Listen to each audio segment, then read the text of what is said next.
It's under attack.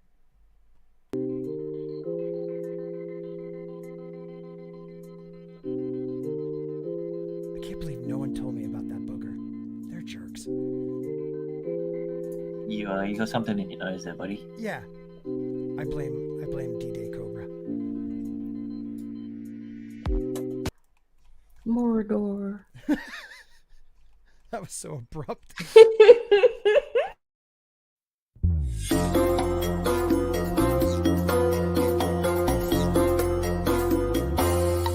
Doopy-doo under attack.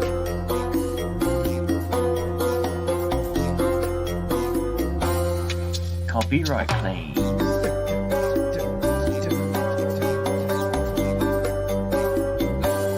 No one's gonna get notified.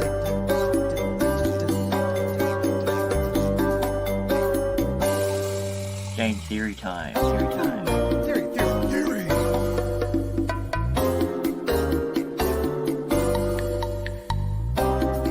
What do they do when they kind of like, what is it, a ghost ban? What is that called when they suppress your channel but you can't tell? Shadow ban. That's it. Like Mordor, the shadow. The Mirakais, the Urakai, what are they called again? Urilakais. Ranaki? He was an orc though. I'm not the one who came up with it.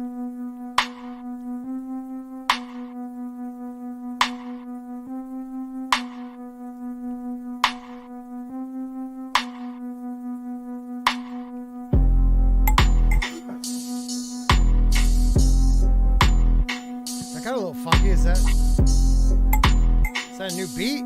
It's like a echoing beat? I have no clue. It's way deeper than normal. Only Monday nights we have Gary thumbnails.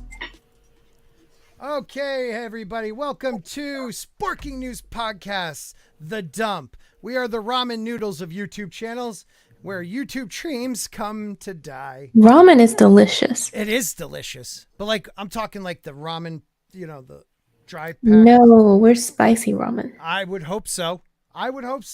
We were on our way to being like a really good spicy pork ramen noodle. Pork and egg. Now we're like the dehydrated one. Thanks, YouTube. Son of a bitch, I just spilled coffee on myself. I'm glad everybody's here tonight.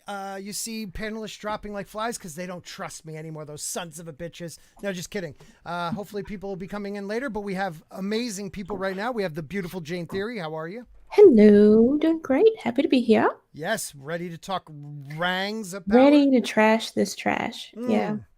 It is horrible. Mr. Hate Greg it. Gregory. Oh, hated it. Yeah, I'm in the camp that I didn't hate this episode based purely simply on the fact that I've given up on it and I didn't watch it. After give me the meat and give it to me raw last week, I realized they're just trolling us. It's $1 billion joke that Bezos is playing on everyone. Give it to me raw. Give it to me raw. Where's the meat? Where's the beef? Yeah, it was terrible this episode. Let's say hi quickly to the chat. We got Alex Moore. How are you? Yes, you are on time. We have Andrew. Andrew got a notification. Thank you, Andrew. We have I always say this wrong. Sonora Baptist. Hail, brother Scott. Hail to you, my friend. Sherry. Hello, Sherry. Sherry, baby. Gap is always here. Thank you, Gap. 16-Bit is always here. Thank you, 16. Lord Toth is on the road, but still here. Eric K was the first one here. I always wonder, what's this? Like Spork, Tommy, hair, flavor. Is that like emojis? That's your emojis. They're your emojis. They're my They're emojis. specific ones. Yeah. Oh, right, because I never added new ones either. Oh, but that's pretty cool. Okay. I love adding emojis. They're so much fun. I need to. I don't know how to do it. But I'm going to figure it out. And Vanessa Lore, eating dinner but high. Thank you for eating dinner. And, well, actually, wait a minute. Let me rephrase that. Thank you while you're eating dinner, watching and listening. I appreciate that. And also thank you for eating dinner and keeping yourself alive. We appreciate it. Yeah, you got to have sustenance. To get through it, yeah. Yeah, you got to. And to get through what we're about to talk about. Because rephrase, stop, pull back. Rings of Power is garbage. Yeah. It is garbage. There was an actual like Krakatoa catastrophe, and within like a mile and a half from where you are, and you survive that. This show will start kind of jump around because I'm not going through the whole thing.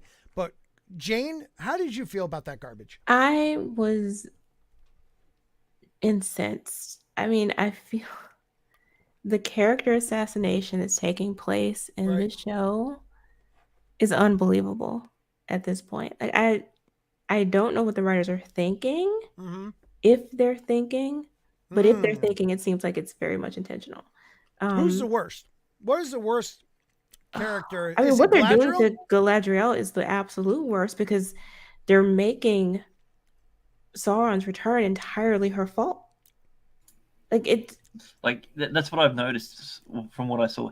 Everything, even let's just say a tree falling over, has to revolve around her. She has to be the linchpin of every single thing, good or bad. Yeah. No matter what happens. I mean, it destroys everything that follows. Like, what are you doing to her? It doesn't make any sense when there was a better story that they could. I mean, I guess they don't own it, but they could have come up with something. Come on, better, I would think, than this. Jane, and we have Elendil and the new elf Arendir are completely useless, and they're the two most powerful men in this episode. Like it's just, I don't know why they're doing this. Well, see, according to the internet, whether it's IMDb or these other things, apparently these shows had over 900 billion people watching it. 900 billion, yes. 900 billion. Are they watching in disbelief, though? Yeah. They're not watching. I cannot believe that are many they people falling are asleep as well. There is not enough oxygen canisters in the world that can make me watch the Rags of Power. What are you talking about? It's pure 95% the Rags oxygen. of Power. I like that. It's terrible. It's 95% pure oxygen. Everybody's. It's the ganja, it's the marijuana. Sober. But no, that's what gets me too. Ginger Ninja, you funny guy. This show is just so like it is. Okay, there are parts of the show where I was like, if this wasn't called Rings of Power, I'd find it interesting. And even there's majority of the parts I don't even like. Like the whole Numenor, like it looked horrible. It just looks so stage performing-y. Yeah. Like, what I mean, you know what I mean? Like, yeah. Like the fact that everything takes place in the town square. Yeah. Well, they did take horseback once. Yeah. Like it literally, you're right. It looks like a stage. Like they've just got a deep stage, and we're looking at it from one angle consistently because the backgrounds are irrelevant. Because it's all CGI. Like that's the other thing too is there are some people who've been praising the CGI, but it only works when people aren't in front of it. Yeah. When people are in front of it, it doesn't even look real. Like the background looks even more fake than it already does. Yeah. So it's not good. There's nothing to salvage this. Even if it wasn't Lord of the Rings, I feel like it would still be bad, if only because of how they're constructing male and female characters. Like you can see the agenda through everything. Every single scene is everybody's positioned in such a way as to denigrate the male characters, and I can't get past it. Okay, so I confused what I was thinking about. This is garbage. I was actually, this statement that I just said, and when I said it, I'm like, do I believe what I'm about to say? I meant Andor, because Andor is actually, if that wasn't Star Wars, I'd actually find it interesting. Yeah. I agree. I just hate what they did to Star Wars. Yeah. But I actually think the story, like, at least with Andor, I could say, okay, they're going somewhere with this. They're trying to do something. Yeah. It is not Star Wars. It's like the new show that's coming out. God, I can't remember the director's name. Everybody loves him. But anyway, he's making his own version of a Star Wars story that's not connected to Star Wars. So he's doing like a Orville type thing, like kind of, yeah, like exactly. He's inspired by it. I can't remember who the guy. I'll remember in a second. Do you remember But anything he wrote about? I feel like they could have done that with this. They could have just made this its own thing. Don't call it Star Wars. Right. And it would have been enjoyable because it would be different. But Right. there are certain things that they've done with the show make That's it not Star so Wars. brutal. Yeah, killing a I man just that's feel like unarmed, like, it's and just because he not- reaches for a gun, like, Yeah. I get it, but Han did shoot first. I'll say that.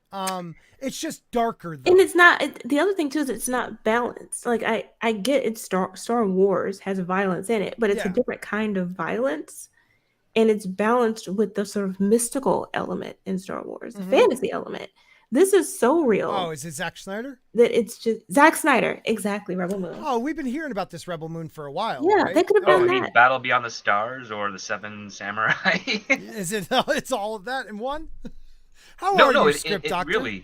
Hey, how you doing? Glad Good. to be here. Sorry, I'm late. I was trying to find. Rings of Power has thrown off my sleep schedule so much because it puts me to sleep that my doctor has literally prescribed me Lunesta. No. I'm not joking. 15 tablets. Wow. The good shit.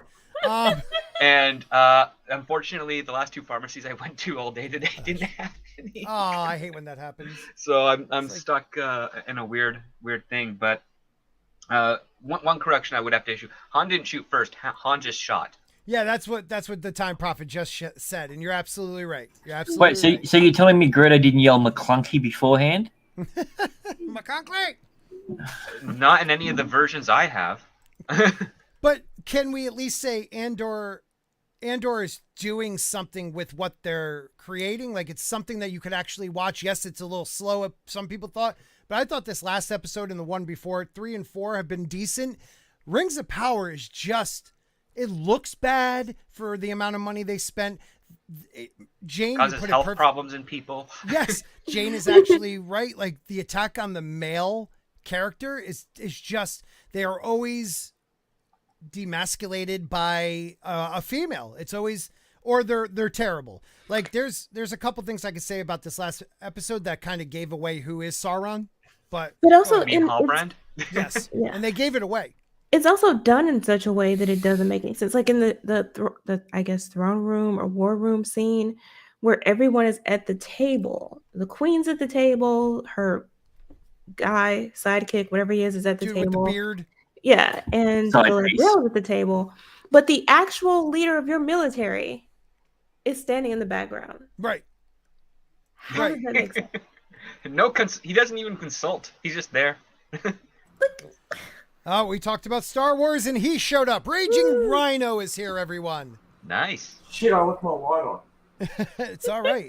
It's all right, dude. You're allowed to be seen. Oh, So we're talking the difference between two IPs that made shows that they are not their IP. We have Rings of Power is not Lord of the Rings. Andor is not Star Wars, but at least Andor, if it wasn't called Andor Star Wars, but maybe called like, I don't know, It could be called Retribution. Andor, but just not Star Wars. Just call it Retribution. I don't disagree. Why is I that? You disagree. don't think it's I- good at all? Well, okay, yeah, people want to say it's a slow burn, you know. I didn't mind that. That's a compliment. It's not boring. It's just a slow burn. Like, Yeah. you know, their world building, their character building. Okay, you could say that there are elements of that. But the one thing that I noticed, and it was a great point, if you haven't watched Robot Head's video on Andor, go and watch it. I love it's- Robot Head. It's the typical Disney Star Wars formula for Andor, right? We've just got another heist story. How many heist stories have they done? It's 9 for 9 when you put the movies and the shows that they've created all together. What have they been? They've all been little heist stories here and there, right? When Mando needs to find Moff Gideon's ship, they need to infiltrate a base, which then goes wrong. Robot Head really breaks it down really well in what he says. But then in Andor, why are they able to do this heist story? Oh, because the facility isn't fortified enough by troops and stuff like this. Why? Because no one's stupid enough to attack it. That's the same line that they gave us on why there were no shields on the Fortress Inquisitoris in fucking Obi-Wan Kenobi. It's the Oh, same that's the formula. giant butt plug place. Yeah. Yeah, it's the same formula over and over again. Oh, why are there no shields on the Fortress Inquisitorius? Because nobody would be stupid enough to attack it. Why are there not enough troops at this fortress that they're about to attack in Andor? Because no one's stupid enough to attack. It's bad writing, but people want to ignore it because it's Star Wars. You're also missing the biggest point, though, right? Hang on. You say people take the Star Wars label off it, and people would probably think, oh, it's okay, right? I disagree. I think that if you took the Star Wars name off it, people would be like, what is this shit? I disagree. I didn't mind this last episode when they got the Skarsgård, like, shows you his, dressing into a different character and his his archaeology shop or yes, his whatever the shop. fuck that is, the antique shop, I guess. Oh, the Easter egg shop, you mean? The Easter egg, yeah. There are Easter eggs. But I mean, the biggest problem is we don't find anything about the most important character in the series, Bellinger, the bell ringer. Like, I want to know his story. Yeah, like, where did he get those hammers from? Why does he go, ha, when he rings the bell? Why is that even a job anymore? There's I think though that the repetition of the heist thing is a problem because it's attached to Star Wars. I think in and of itself, it would be just another heist film. But I mean, that's a genre of film that a lot of people like. So it could be fine as that, as a heist show or whatever. I mean, there are tons of good ones.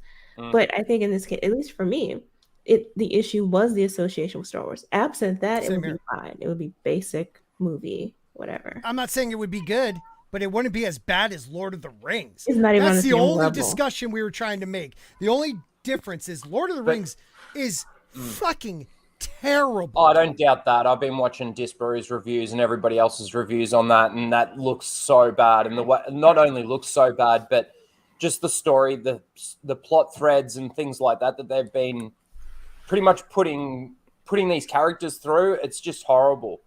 Yeah. There's so many different, like, apparently in the last episode when the orcs go to attack, like, they're only going to go over the bridge. They're not going to go around the bridge or anything. They're going to just go over. Well, there's a little creek there, man. Yeah. They don't like water, I guess, but the gospel does. How are you, sir? Mark with a C. Good evening, friends. How's everybody doing? Everybody doing well? Make some noise in the chat. What's up, guys? Yes. I'm being one of those people. The channel's under attack, everybody. The channel's under attack. You must save me.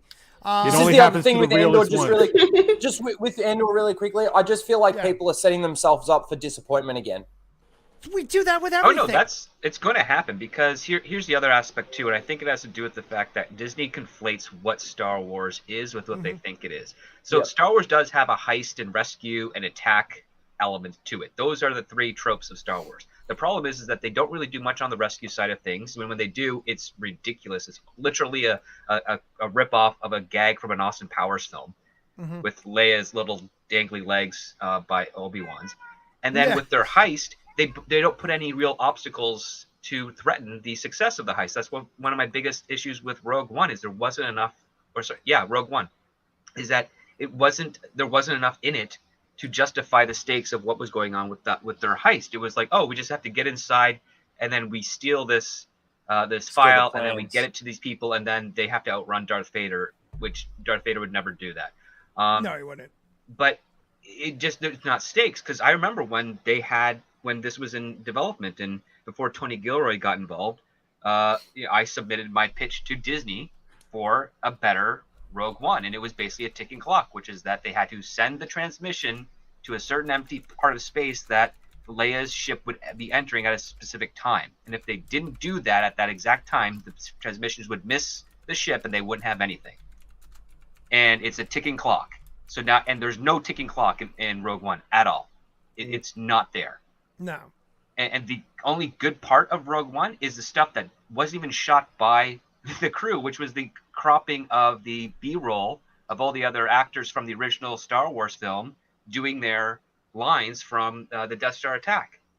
You had like Garvin Drace, you had Gold Leader, you had a couple of new actors in Blue Squadron. All that stuff was kind of cool, and it was the closest to Star Wars it was, but it was missing that heart that you needed in that stake that we wanted. And the same thing goes with Andor. They're treating the rebellion more like general terrorists as opposed to someone with ethics that are trying to win a war on ethics and morality against And that's why it's something not that Star has Wars. none. And that's why it's not Star Yeah, Wars. yeah. You Go, know what I'm Mark. gonna give? I'm gonna, objectively speaking, I'm gonna give Andor this. You see that there's an effort at writing more so than you did with Kenobi, Book of Boba Fett. You know what I'm saying? Like there's actually, I see some effort at writing here. You know what I mean? It doesn't mean that it's a classic or anything like that, but it's definitely more of an effort than you got on those other shows. Those other shows were just 2 steps above, like, I don't know, Nickelodeon or something like that. It was just so paper thin, you know, but with this, you do see, to be fair, you do see some world building going on. You know, some of the characters, you sense a little bit of motivation. Now, can it all go off the track? Yeah, it can, because you can see the, you know, the woman who just knows everything better than everybody else. You know, there's like another Reva in the making. You know what I'm saying? But so even the it way they're definitely portraying has. Mon Mothma, even the way that they're portraying Mon Mothma, I just don't like that portrayal of her. Like, Well, look at tell her me, husband. Tell me that she would marry that guy. Honestly, tell me that she would marry that guy, being the person that she is, He's such and a him robot. not be by her side. Right. Excuse me, backing her attacking- up in regards to the rebellion. Like, tell me he doesn't know what she's up to. He should know what she's up to. He should. He'd be the other arm of that entire process. Like that's Fucking the thing. oath. If those two were really compatible and fell in love and were there together, and it wasn't some sort of dowry or arranged marriage thing, he would be so much. He would be doing everything in his power to help coordinate and move funds and get the rebellion up and going. But here's the other part too. I like the actress who they got. Like as an actress, I don't like her for Mon Mothma. She does not resemble or perform in any shape, way, or form as the original actress from Return of the Jedi. You cannot connect those two characters at all. I know she was used in the prequels. Yeah. I didn't like her pick then. She just doesn't feel like this elegant, regal, very heart-spoken, and committed person here. She feels like a bland politician, and But she it's- doesn't have that. You mean elocution. like Nancy Pelosi? Before you jump into it, Raging, I want to hit this real quick because I know sometimes Andy has to go to bed because he's somewhere across the rainbow. The rainbow. What the fuck? The ocean? ocean. He's somewhere over the rainbow. Yeah, he's somewhere Yeah. over the rainbow. Yes, somewhere better than Star Wars and Rings of Power. Zombie Box Review, $1.99. It's a super sticker, and it's really lovely. It's a really lovely super sticker that means a lot to me. It's a love heart. It's a what? It's a heart. It's It's a a heart. love and heart. That means a lot Yeah. to me. Thank you. Nice. Andy has a great channel. Check Andy out. He's a good human being. We also had a quick poll, and the poll said, "Are you still watching Rings of Power?" Never, 58%. No, 26. Yes, 14. That should tell you right there. That's pretty much what's happened.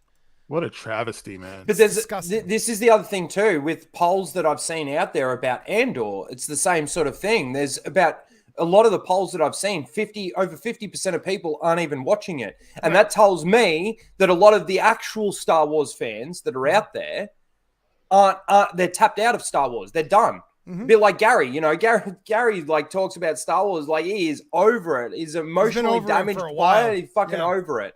He's not gonna. That's the reason why they only released the in the beginning. They released the first 3 at the same time. Can you imagine if they just released that first episode? Yep. Nobody would have come back after that. Yep. That You know what I'm was- saying? So, But yeah, why? I would dare But hang say- on a second. Why wouldn't people come back after only one episode? Because nothing Why? happened. boring as shit, man. Yeah. Oh, so why isn't episode 2 boring as shit? Why isn't episode 4? I will say episode 3 picked up. I'll give him that. But episode 4 went back down to boring, lame, walking. We're seeing the guy that fucking the leader of the cops on that planet. He's walking for 2 minutes to get to his mum's house so that she can slap him, hug him, and invite him inside. Right? 2 minutes of him walking through Coruscant. Yeah, Right? that's We've called got director another- masturbation. We've got another 2 minutes or 3 minutes of Andor walking with that chick, right? And her explaining, oh, we don't know who that guy is. You better not bring him up in front of everybody else. And in that entire time that she's walking, the best reason for having Andor there that she could come up with to tell her other friends, her other troops, is that he's here and we need him. And it was always a part of the plan. And we have that conversation 3 times Yep. in 3 different cutscenes.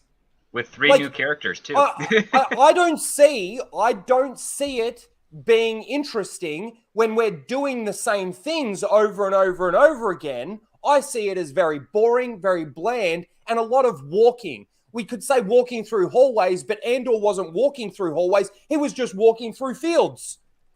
Yeah, And it doesn't have crossed, what? And then crossed what? over And the then Highlander what? set. And then halfway through that, we get a couple of TIE fighters so the fucking Star Wars fans can jizz their pants. Right. Like, I'm sorry, no, that's not how Star Wars works. It never was. You're watching Star Wars. Do you not expect to see TIE fighters? Stop jizzing yourself every time you see an Easter I'm egg. sorry, it happened one time. One time. But so what's the biggest issue? It doesn't have what? It's like saying fucking What'd you say at the beginning? It didn't have what? Steaks? me. Yeah, didn't you say it didn't have steaks? No, it has nothing in it in the pilot. Did you say steak? No, mistake. Oh, see, now you got me all excited. Look, I'm gay.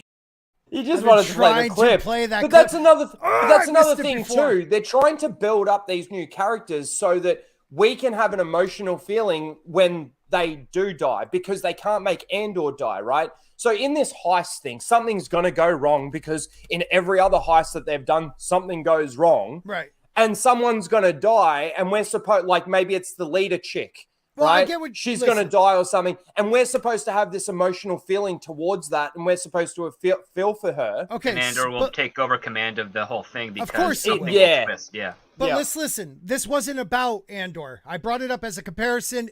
So to show how much you guys like, think about that. How much you feel about Andor. I believe that Rings of Power is even worse. So Rings of It Power. is. It is It's so aired more much episodes worse. and less has I happened. don't doubt that for a second. It I is don't doubt so that for a much second. worse. Even like, at least you could say, wow, that's a beautiful mountain in Andor. Like, you can't even say that in Rings of Power. Well, see, this is the part. That's what I'm trying to say. At least it seems like Andor's trying to do something. Now we can agree that it's not Star Wars for sure. Right. All right, but whatever it is they're trying to do, they're trying to do something. There's an effort there. You know what pissed the hell off out of me with the other ones, the other shows, is that I didn't even sense they were trying. It was just straight up manipulation. Like Right. someone's Obi-Wan got something. Kenobi. Like someone's It's got horrible. something on their mind here. Whether they succeed, that's a whole other story. A whole different But thing. but what you got with Rings of Power, that's just a big old middle finger to Tolkien fans. Yes. Yeah. You know what I mean? It's a hate letter. Like what And I it's said an on Twitter. agenda. It's a But see, hate again, letter. I don't see that same reaction when we see orcs in Rings of Power. It's kind of like, if we're talking about Lord of the Rings, right? So Lord of the Rings has orcs, it has elves, it has dwarves, it has, there are the Lord of the Rings Easter eggs in there, but people don't have those fucking like jizz moments, like I said, overseeing an orc, but they do overseeing a TIE fighter. It's like you're But when watching you Lord of the see- Rings. What do you expect to see? Right. You're watching Star Wars. What do you expect to see? Like, I these mean, are I Star think Wars things in is that more. universe. Star Wars is more mainstream. You know what I mean? Yeah. It's like people think they But know see, shit I about reckon- Star Wars. But see, I Tolkien's a reckon little the bit fans. more exclusive. I get what you're saying, but see, I reckon the fans that are out there for this new Star Wars stuff think that Star Wars is all about the shock value or the those moments, right? And all of that came from the "I am your father," right? So now going forward, everybody thinks that every time you see a Star Wars reference on the screen, you've got to, oh my god, right? I don't think they feel like they Because- have to. I think it's just a natural reaction to people for whom Star Wars is like It's so the shallow to thing they've always loved, like Yeah. from when they were kids, and it's that same childhood sort of excitement when they see like- it. and you got Did more you see the reactions sounds. to people seeing Coruscant? Coruscant shows up on the screen and people are fucking going crazy. It's like, it's Star Wars. It's the center of the galaxy. Mon Mothma is going to be in the Senate. You saw it in the trailer. Do you not expect to see Coruscant? And They what's so expect to see it, but special? they love And what's to so see it. Yeah. and what's so special about seeing it? You get to I see mean, I can't say anything downstairs. because I have like posters of the different planets. Right. I love to see it. I don't know what Yep. to tell you. No, and I get that, but like what we're seeing in Rings of Power is not like that is not Numenor, and it's only the like we were talking backstage. It's like 5 city blocks at Numenor. That's all you see. Now, hang on, Jane. I completely understand what you're saying, right? I have And been look, trying to when pivot.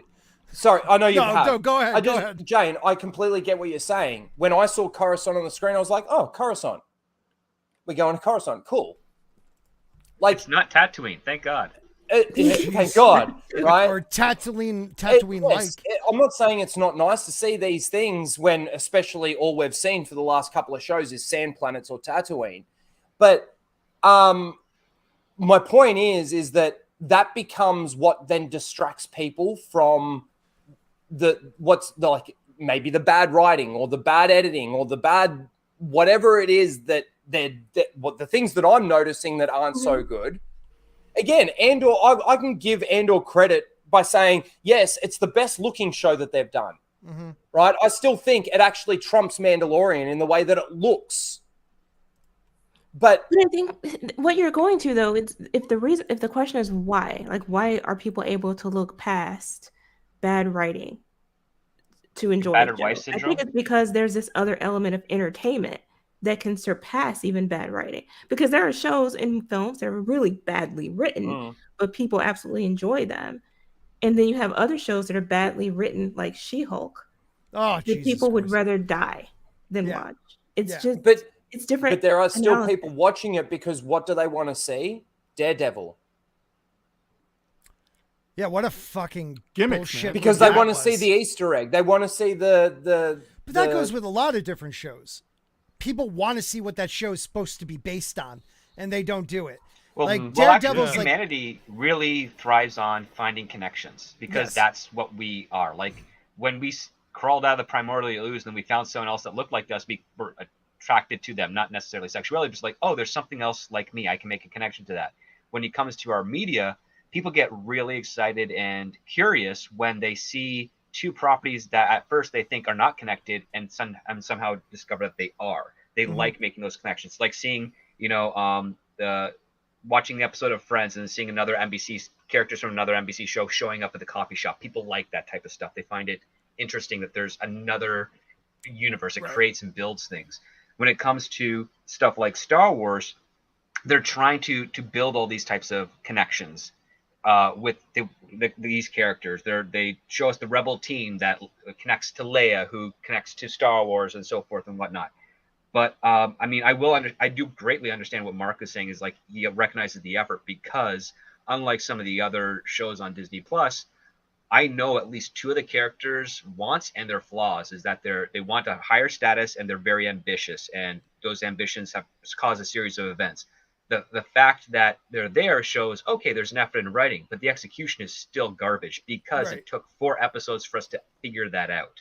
And then on top of that, the title character, who has a want of, I'm looking for my sister, completely abandons that by the end of the first episode. Yeah, that was still so strange to me. It's a very contrived and poorly structured thing. Like, I know there's a lot of people out there that are fans of the Gilroy brothers, like Tony and the guy who did Nightcrawler and the other one. I'm not. I'm sorry, I'm not. I think they were great one-offs, and they're rolling over that success to more jobs, which I props them for, but they're not able to. They're not building or growing as creatives in this industry at all. They've hit their plateau and they're not getting any better. And we're seeing that. Like, this is the first kind of name in Star Wars aside from Favreau that's come in to do something on the Disney Plus side of stuff. And all I'm seeing are the easy things, and I use easy things even though they're not easy, which is, oh, you're going to build sets, oh, you're going to have real costumes, oh, you're going to go to real locations, oh, you're going to have real practical special effects. Yeah, that's expected of you. Right. What's not expected and what's really demanded and part of the competition is you write a story so good that it warrants the expense of all those things. So let me ask you this, Script. When you have something like Rings of Power, didn't the Fellowship movies and the Hobbit movies tell me when I look at Rings of Power, oh, they're going to be on location, they're going to have cool sets, they're going to have great costume design. Like, I expected that from Rings of Power, and we got none of that. None of that. And we don't know where the money went. This is. Like, I literally feel like it was a laundry scheme. Like, that's like they just washed that money and some dude's rich somewhere. Oh, I think it's a money laundering scheme, and I think it's going to the production companies that are affiliated with Bad Robot, because when you take a look at the Bad Robot tier of things and all of their hands in all those IPs, they spend millions upon millions of dollars, and what's delivered is a jalopy. When you're being told that you're buying a Porsche or a Lamborghini, Right. You're getting something. You're getting a really well painted looking jalopy that barely runs, stalls out, has cheap parts. It's very conniving, and I just don't see it. Like $60 million in an episode or whatever on Rings of Power, and you have basically background costumes are used for background players being worn by the main cast. Right. So you can see all the flaws that they would have that would never be picked up by people in a crowded shot. You have crowded shots where they duplicate the same actor over and over again to make it bigger.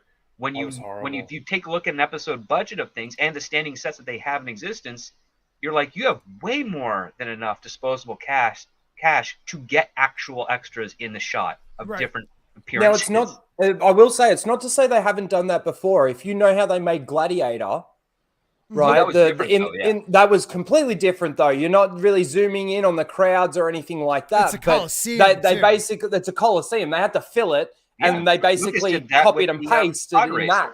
Right, pod racing. You don't notice it nowhere near as much. But this is for 50, a wide shot. We're talking about a medium shot. We're talking about like 50 people.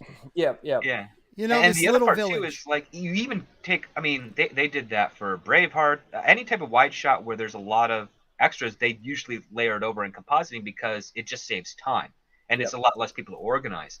But if you're doing a medium shot where you're like, oh yeah, we're gonna be able to see all of these faces, you better get different faces in there. Like that's the key part. And it's also something you see in television. Like the first season of any type of TV show, especially if it's an hour-long drama, feels like a real world that's lived in because they pump a lot of money into it. Right. But then as you get to the second, third, and fourth season, well, the main cast's price go up because they renegotiate the contracts, and the money in the budget doesn't increase. So now the world gets a lot smaller. They're staying in standing sets. There's not a whole lot of people. There's a lot of standing and talking scenes. There's no city scenes or outdoor scenes where there's lots of people milling about or moving around. You have characters in a setting where you would expect them to be if they're like a downtown city, and yet it's barren and there's nobody there. Like if you take a look at like any of the CW superhero things, a bad guy has attacked downtown, and the Flash zips over there in a matter of seconds. There's no panic of people running away that there should be. It's completely empty. It's like, are the citizens of Central City faster than the Flash that they could run away from this bad guy as soon as he shows up so that Flash doesn't have to worry about civilians? It's basically Grant Gustin is expensive now for the show. They only can afford to have two characters on the standing set that they have that day, and they're just going to imply that yes, everybody was evacuated the moment the bad guy showed up. So now there's no stakes other than he has to stop him. Wait a minute, you just said it. Shit, I wasn't ready. Steak? No mistake. Oh, see, now you got me all excited. And now we're getting something similar like that with Rings of Power. We're getting we're getting terrible scenes where they're shot between only two people or three people in a single location, and it's constant talking about things that should be that we should be seeing as happening, as opposed to no wide shots either. Very up close, very just on the two characters talking. Medium stuff, yeah. I mean, you're on a boat. Can we see the ocean? Like, like they show it a little bit when she's like, I could see it. You're all losers, you humans. And I'm a woman. Don't have elven sight, yeah. Like, but what kills me is like, okay, they have an elf that's now, what was he, an orc or something? He wasn't Orkai, but he said he was one of the ones Morgoth took and twisted into an orc. But he said a different word. So I don't know what the hell they are. He is the father of orcs, and he said he killed Sauron. Right. And then, yeah, right. And then Halbrand is really mad at him. You don't remember me? Like, so, why is he mad at him? Well, maybe he's... So many questions. Yeah. Please just ask them, because I'm so confused. He's the first orc. One of the first orcs, yes. One of the elves that was twisted by Morgoth. And then he went on to make baby orcs, I guess. Other orcs from his own people. Yeah, something. And all of this would have occurred without him ever knowing who Sauron was?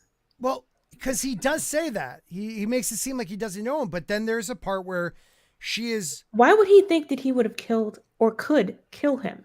Yeah, he said he killed him because they went north. Remember that northern castle? And he tortured his children, and he tortured so many of them to try to create something that he actually killed Sauron. Now, we're not to believe that.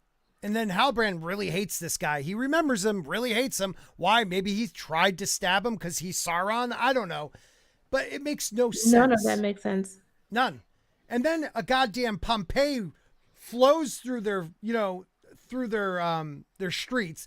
Literally the creation of Mount Doom happens because some stupid human, listens to the OG orc, could have escaped, could have just took off. He was free, but no, he's going to listen, turns that key, creates Mount Doom, literally fire, smoke, asteroids, things are flying and destroying everybody around them. And she just stands there and allows it to, this is the Cheeto scene we'll see next week, I guess. But all those people should be dead now. They never make sense. That's why I brought up Andor. It may not make perfect sense, but at least it isn't completely ridiculous. I gotta ask: does the Rings of Power have anything to do with the Rings of Power? Not yet. No. There hasn't been a single piece of jewelry in this film. There's been a sword, kind of. We saw Mithril, and we're told that it'll save the elves. Yeah, Mithril is a certain vaccine, and it's like a vaccine for elves. Oh God, really? Yeah, it's like they're losing their light, but Mithril was created by a Balrog and a high elf knight, I guess. High elf, and found by the dwarves, which are now the proprietors of it, and the elves' lives are in the dwarves' Now, hands. is that a true history of Mithril, that an elf put all his light magic into a tree, and a Balrog put all his dark magic into the tree, and then it got hit by lightning? This is their mythology. And made Mithril. I thought Mithril was just some metal that the dwarves mine. No, we find out it's more than that. It literally has the light of the elves in it and the darkness. Isn't it just a simple thing? It's supposed to be tougher than crystal, apparently. This armor is supposed to be tougher than crystal, right? But it's just supposed to be something that they mine. Yeah.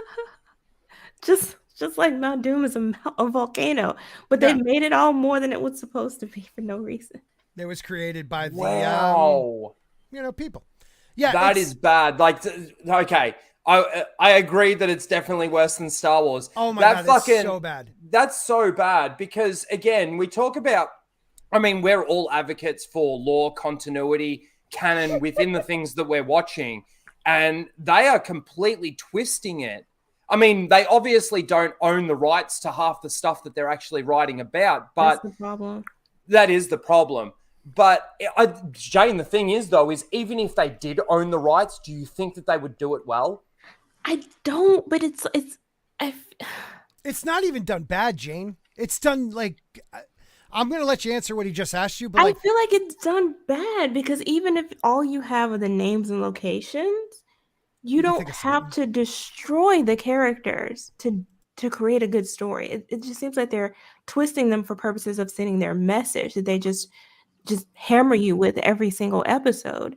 But they're making What's that up message stuff again, Jane? What's that message? Oh, that men are weak and terrible and shouldn't exist. And that the women are all strong and powerful and know everything somehow, even though they're not, soldiers, but whatever. It's insane the lengths they're going to destroy these characters. It's like they're putting effort into the show. They are not putting effort into it. It's just their effort is into making everything 1,000 times worse. Mm-hmm. Mark, do you agree? Have you been watching Rings of Power? Hell no, bro. It's like I think I watched, what was it, like the first 2 maybe? And I mean, they put me to sleep. I didn't care about anything or anybody that was going on. It's like talking to somebody and you're looking them dead in their eyes and you know that they're lying to you, and you're just like looking at them like, you lying mother effer. It's like, I'm right in front of you, and you're gonna be this disrespectful to me. Where you're gonna be lying to my face for hour upon hour. Yep. You know, just dishonest. Yep. You know, after a while, you just feel so insulted. Yes. You know, Is this it's the not creation of Mount entertaining. Doom? This is the creation of Mount Doom. One more thing about the how does mineral. that work? They How does salt water cause it to explode rapidly? Because you can't quench your thirst on salt water. I mean, But I the think mineral- evaporation, rapid evaporation. Yeah. they've made it so that by their mythology that they've created, the elves need the mithril so that they can bathe themselves in it Right. to stop from fading. How do you They've bathe yourself essentially in that? turned it into a drug. It is. It's a vaccine. It's a It's vaccine. a my God. vaccine. Is that supposed to be armor? Yes, that's the Queen Regent. Oh my lord! So am I to understand this that Okay. if you add salt water to lava, you create a volcano? Yes. You can made a Explosion. combustible volcano. Yes. I would have But- been happier if they put vinegar and baking soda into that lava. Wow. But they Love do it. Keep going, realize dude. that the salt in that would just mean that the water would evaporate quicker, Yeah. so it would be less explosive. Like, Okay, can we just back that up just a hair? It'd be like a Okay, teapot. look at this Why death is he coming. the only one in armor? But look at the. I know she doesn't Metal take it off. I armor? guess metal armor, heat, damn, like so much heat coming your way. I don't care. Like there's lightning. There's About 700 everything. degrees. There's lightning! I just noticed that there's lightning in yes. that cloud. Yes. dude, that's a pyroclastic flow. That's quite Volcanoes common. create Is it? lightning. Okay, good. Yes. I Oh was- yeah, it Yeah. happens. That's how the Dude, tree got the power. That burns. The pyroclastic flow burns hotter than the lava does. Yes, It now- literally ignites the air around it. It ignites the air around it. Now look at this death coming at her, and she just stands there because, dude, she's not trying to save anyone. No, she's just like, look at her staring at it. Like, is this her accepting her death? Like, I don't even know. We can only hope, but unfortunately, that's not what happened. People, and this is Can I another ask, thing. Look why at are these people these two running over towards here? it. That's what I was about to say. Why are these people here running towards it? Like, I'm gonna kill you, Grandpa. Like, I don't.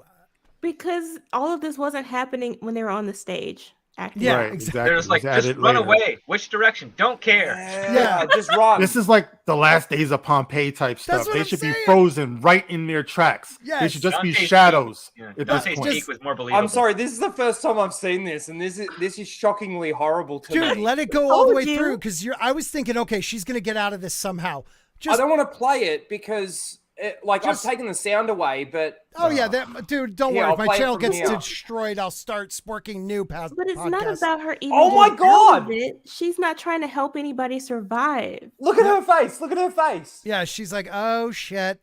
Ew. Well, at least she's showing emotion. I'll give her Yeah. that. I mean, considering they're looking at nothing in reality, you know, Yeah, fair I'll enough. give it to her for the overacting. Okay, shockwave hits you. Time to run, everybody. Well, Horses see, are that's the going thing. that direction. I'm following them. That first shockwave should be enough to start to melt them. Here's a So- question. Okay. We Yes. just saw an orc attack someone. Yes. Okay. While they're all standing still Yep. and looking away, Yep. why didn't he attack them then? No, he waited till he faced them. Were the orcs also standing in awe of the volcano that they helped build? And Okay, construct? another point of order. You capture the elf Orokai guy. Okay, he has burlap wrapped up. No one opens this thing up until the kid finally, like 20 minutes later, opens it up and realizes it's a hatchet. It's a goddamn hatchet and not Sauron's broken sword. A And guy no, who knows and the no weight one of it. picked it. No one picked. No one. Not one audience member went. Oh, I don't think that's real. Right. The second I saw it, I'm like, wouldn't the weight be completely off? Like, at least the black elf would have been like, wait a minute, I've held this before. Huh, this doesn't feel like the same thickness. Wait, maybe I should open this. No, He already used up his allocated words for the episode. my brain hurts thinking Oh, about all of this, these guys. people are just dead. Like, No, and that's these things that are hitting the ground should actually be like more explosive than they Yeah. actually are. Like this over here should have The just air gone- should just be. What Well, kills Well, no, me is that that a lot of them explosion are for that perfectly size round. to be massive. Yeah. Has anyone Like stood next to a cannonballs. Has anyone stood next to a bonfire and realized how much heat radiates off that? This is Yes. literally raining lava, and none of them Yes. seem to be worried about the heat. We'll go back just a second. It literally went through one of the houses, and people are just coming out of it like nothing happened. Look at all the people running out of the house in the middle. Why It were is they in the literally- houses? They should all be dead where that thing landed. Thank God all the of house them isn't should made be of dead. wood or anything combustible. All of them should be dead right there. There should be no entrance. But why are those houses even still standing? I don't Weren't the know, orcs Jane. just there? They didn't torch them? Why isn't the air like kind of having that heat ripple effect all around it like it should? Because of how hot it all is. Like it should look like the top of a barbecue. Yeah. Wow, like with how many bombs are raining down on these guys, there should be nothing left of any of them. No, like there shouldn't. honestly. One guy ran back into the house. And What is Galadriel, she where doing? she What's stands, just going She's on just with her? watching. a nice 10 meters around Galadriel is this like safe Death. zone, like safe space. She's Everything within around her, her is within death. the safe space. Everything around her is death, and she's just like, I lost. Wait a minute. And she, like in her mind, she's like, how did this happen? Wow. It must have been a man. And it was. It was a man. Who How was, is this your hero? Right. She is. Like she just doesn't have to run for cover at all. Look, huh? at She can least just stand Halbrand- there. Halbrand is helping people. Sauron, not Sauron, is helping people Wait. get away. Just out of curiosity, are we sure that Galadriel isn't Sauron? That's why I she hasn't think been able she to find is. him. She could be. I think she. Well, they don't own the rights to it, and they're going to change it up enough, so maybe. Holy shit. That would be the people. twist. And then she just watches the cloud come towards her. That's going to, you know, like, Yeah. what's it called? Like Terminator 2 when she's holding onto the fence. No, that's what what's Soul gonna happen Assassin to her. just said. Soul Assassin Yeah. just said the same thing in the playground scene. This is what there are channels out there literally defending this scene. How I How would can you offer any of those defend- shills to come on and explain to me how right here where she accepts death, she lives through this. That 10 football fields away, at least, they should have been melted before that even came close to them. The heat from that should have melted these people in place. Just But you also, this is not a hero's death. no. Like, she's a warrior. That's what they keep telling us. So why isn't she Yeah. dying like a warrior? She's Yeah. just standing there while everyone else around her, who is much Accepting more her helpless fate. and vulnerable, are dying.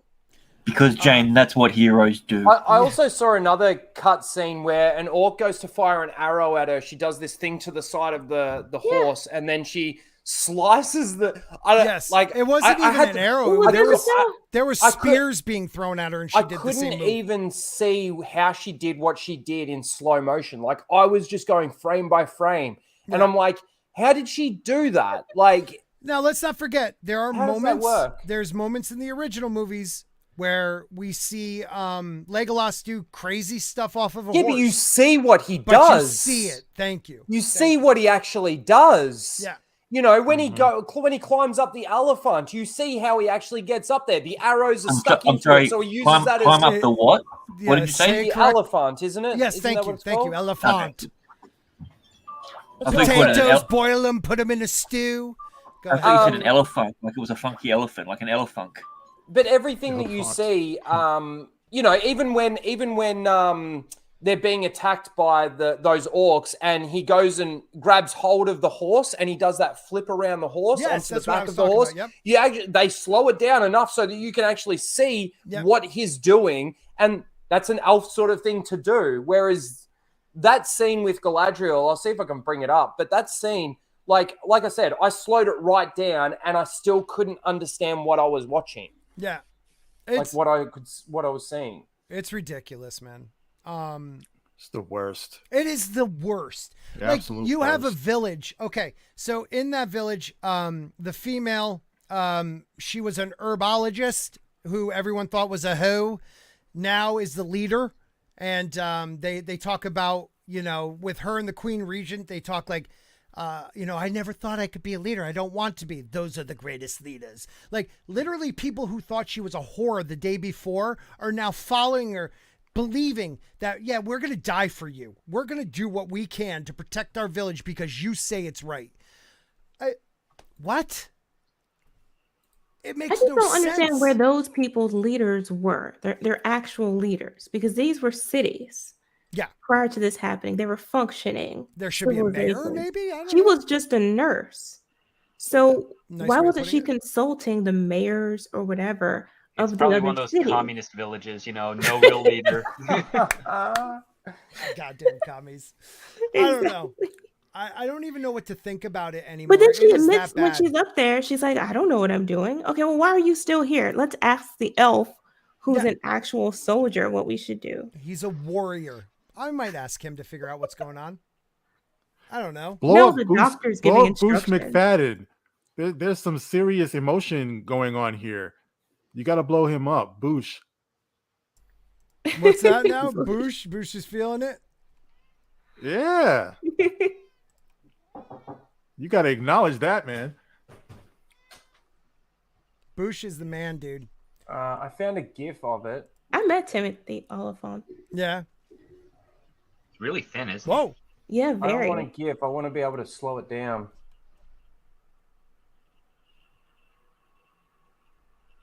Keep talking. Yeah, so this is dead air, just to let everyone know. Yep. That's Yep. fine. They could make her. Channel's I under wouldn't be attack. surprised if they make Sorry. her Sauron and then have her somehow, I don't know, let the spirit out of her. I don't know. Yeah. I just love, like, she is evil. She is not a good She's person. evil. But so is the queen. Like, this is what I don't understand about how they're portraying the Numenorians. Yeah. You have the queen regent Mhm. who is seeing a vision of her homeland being destroyed, Right. and she leaves to fight for someone else's. Right. Why? Why aren't you preparing to save your city or Like evacuate building some it? levies or No, something? of that because she saw in the vision that the city was destroyed when she was there, and she thinks the destruction revolves around her. So she's not there, therefore it won't get destroyed. But in the like other sense. one, Isildur's son is there, right? I mean, Isildur. I'm sorry. Isildur's there. He sees a terrorist who's trying to destroy their ships Mm-hmm. and says nothing to anyone about it, just because he wants to go to Middle Earth. What am I seeing here? This is the first time I've seen this. What am I looking at in this scene? Okay, what If you is it? share my Let's see. screen. Sorry about that. Oh, right. So What am I looking at? Like, okay, Gandalf, not Gandalf, might be evil. He slapped the ground to protect them from 3 hyena-like animals. So they loved him after that, but his arm was like devastated by Burned it. by his own magic, apparently. Yeah, burned by his own magic. So what he's doing is freezing the water to heal his himself. burns. She decides, oh, a guy's arm is freezing. I should probably grab his arm. And it freezes her hand a bit. So And then when cleans it for Yeah. the first time ever. ever, her hand's nice and clean. After they break away from that, she's now scared of him because of the power he has. Like, if I saw him doing this, I'd be like, you know what? I'm going to give him some space.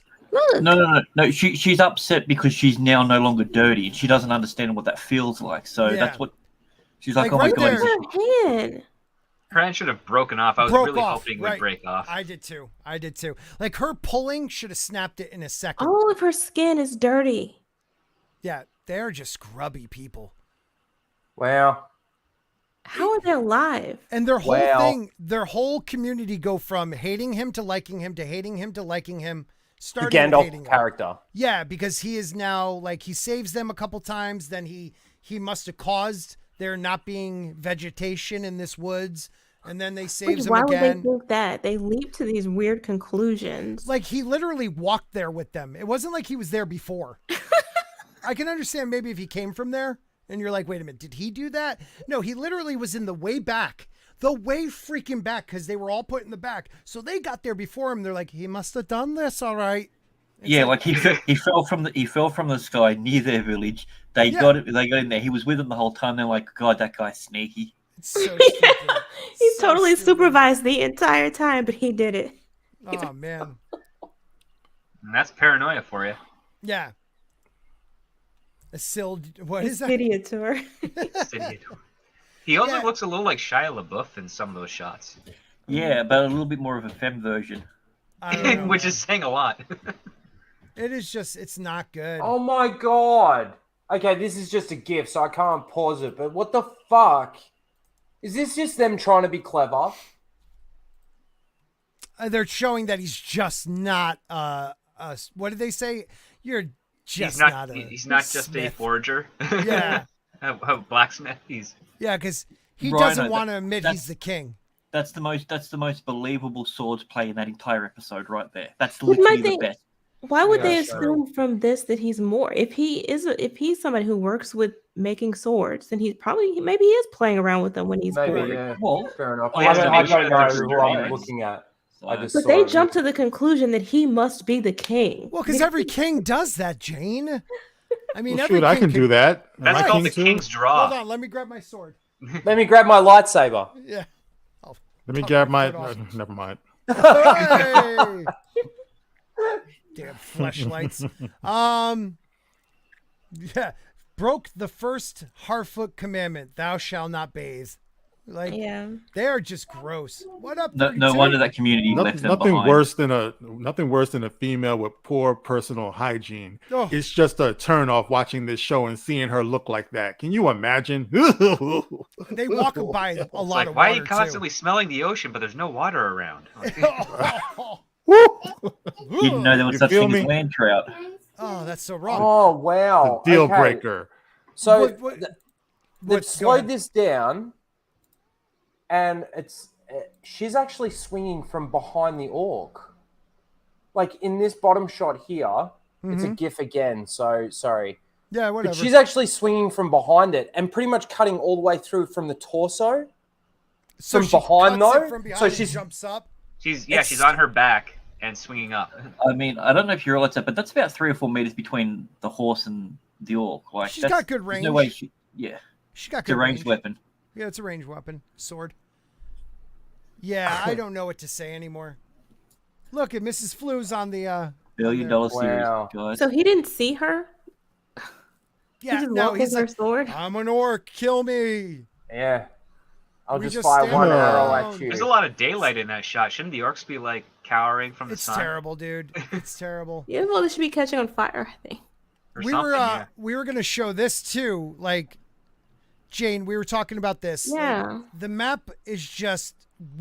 They left from Numenor. They said they still had like I don't know, a day to reach shore and a day to reach the mountains. Yet they made it there on time. I don't know if that's what you wanted to talk about, because that's one thing I thought about. I don't well, they don't give us time periods when any of these things are happening. But 1 minute, the people, the Southlanders or whatever, are talking about it's going to be hours before the orcs are there. Right. Okay, a matter of hours.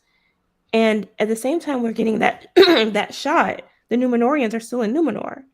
Right. So, how long was this journey, and when did they start in relation to when the orcs were about to attack? Well, that's what gets me too. It's like, okay, if they said they had about 2 And then days how to did they get know there, where to go? well, that's another one.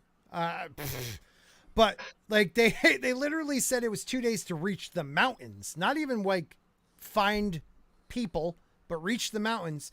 Yet we see the orcs attack one night, and then we start to see them attack the next day. 2 So like, days? it Does that look like a it just 2-day seems journey? Not at all. Not at all. But don't forget, she could see really far. I mean, the interesting thing is you do have her at one point in the story using magic to move an army quicker. Right. Who, But in this Galadriel? show, she doesn't have it, apparently. So they can't even explain the speed. The whole situation is just illogical. Like, there's no way they should have gotten there in time unless they can tell us at what point they started.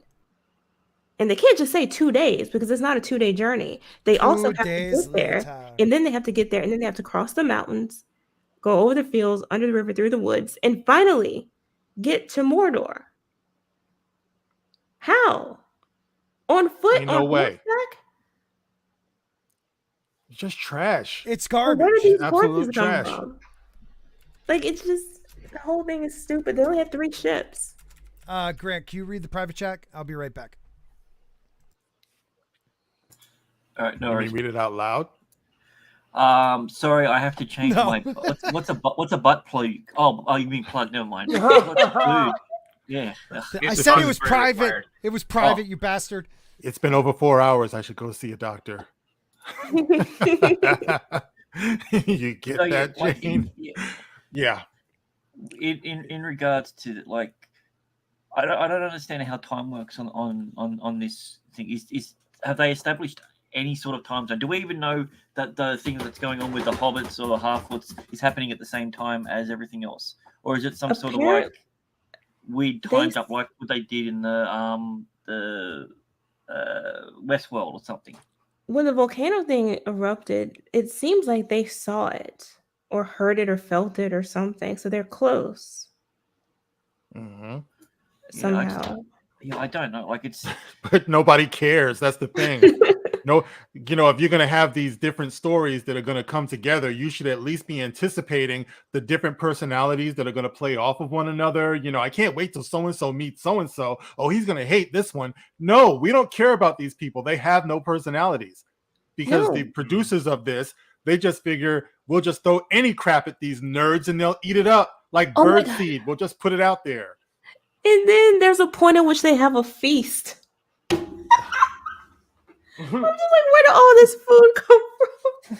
Oh my god! They packed it with all the horses on the battlefield. Yeah. Oh they read god. the script, so they teleported it in.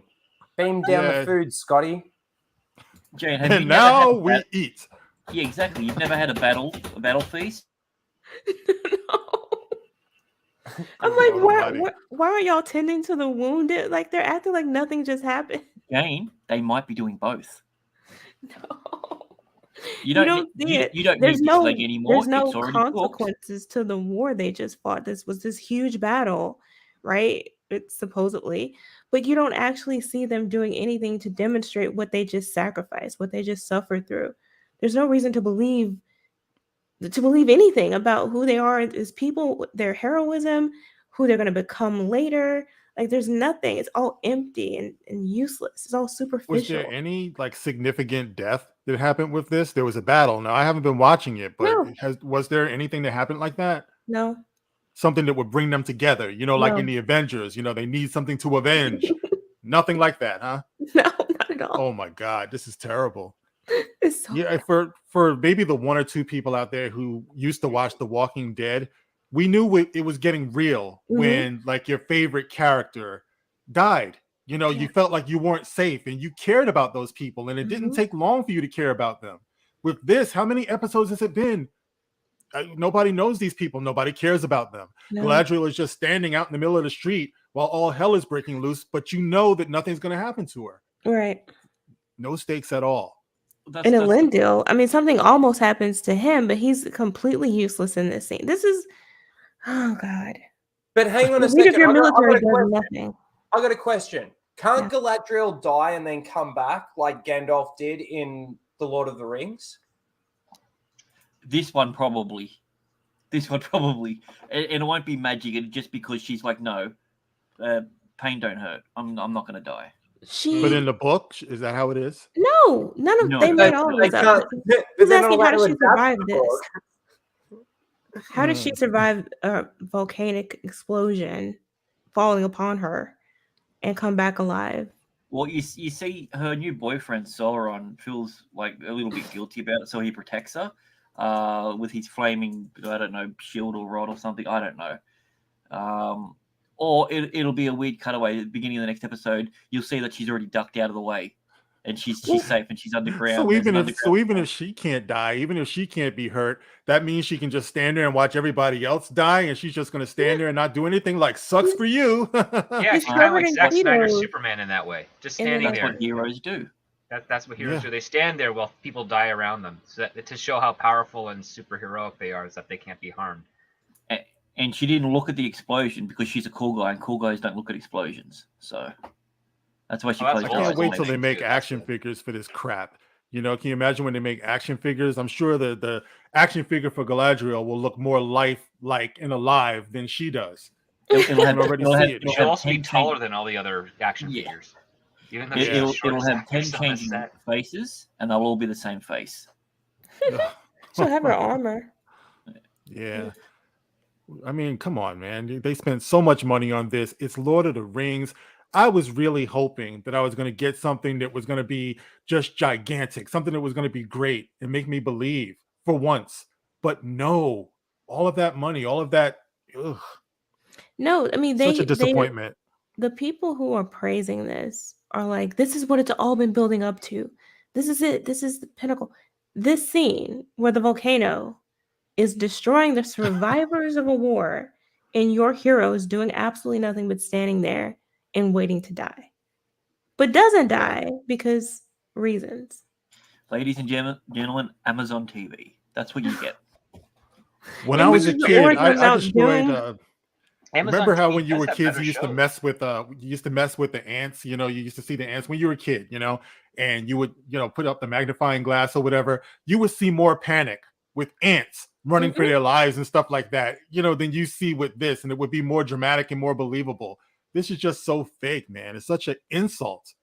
But that's the thing. If this thing is passed through editors, people looked at this before they aired it, presumably, and said, "You know what? It's fine. Let's go with it." But it doesn't make any sense. There are people running in the wrong direction. You can't see what's. No, it's fine. No, the thing Yeah, it is, doesn't it's a matter. panic. We're all just Everybody runs nerds. in the wrong direction when they're in a panic. It's like, no, not really. Survival Yeah. instincts are pretty powerful. Exactly. It's like, okay, who's that continuity expert on this episode? And they They went, fired him. they went that, what? The guy who does all the continuity makes sure it's like, we don't have one of those. Imagine if she just saw this like cloud of like ash and lava coming towards her, and she's just like, charge! Probably would have made it better. At least Draws that would her have looked sword, cool. like, She I'm would have gonna done stab this something. cloud. Yeah, that's more than just standing there. And I Yeah, don't remember what yeah. happened with Adar at this point. At that point, Who the hell is No Adar? The corrupting elf. Arakai guy, the guy who killed Sauron. because like, didn't they still have him or? No, he I've heard of escaped. Gaydar. He escaped escaped? off camera. Yeah. Oh, okay. All right, so we got another. Like, why would article. you kill him? Why was he still alive in the first place? No, because he has to be in the next episode. Ah. So then they've got to try and find him again, and then it'll be another 2 or 3 episodes, and then he will escape to season 2. I I think wonder we can get a Halberd will photo kill him. cameo or something. They need some like high profile cameo at this point. It's the only thing that's going to save it. They need Easter eggs. Yeah, Yeah, the bring in closest Sean thing- Astin. closest- He's not doing anything since Stranger Things. But Bring every him in. Easter egg they destroy, like when they mentioned that we were going to get to see Numenor, like that should have been one of those moments that's just jaw dropping.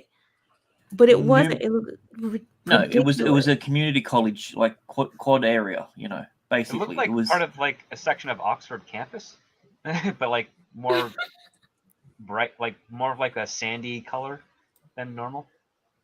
Mm. It Just looked very terrible. pedestrian. It didn't look like what you would think Numenor would be. No.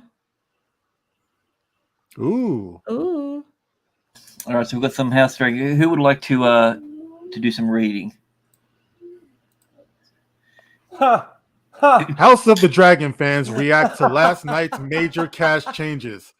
Out Good on with your the mind. young, in with the slightly older. It So was I guess weird they're to me, ramping up for like, more who they nudity. chose. Is that why they're doing this?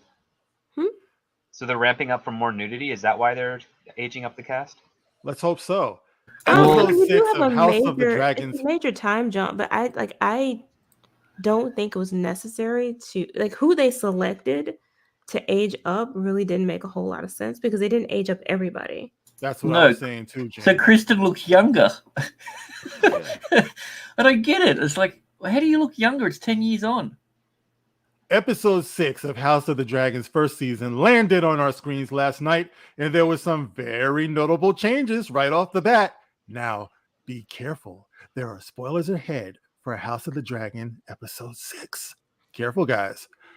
Events in the series have taken a major time jump, 10 years to be precise, and 2 of the show's major characters looked a little different. Rhaenyra Targaryen, who was played by fan favorite Millie Alcock. What cock? Alcock is now played by Emma My man. Darcy. Her ex. Oh, there's a child. My I'm so man. sorry.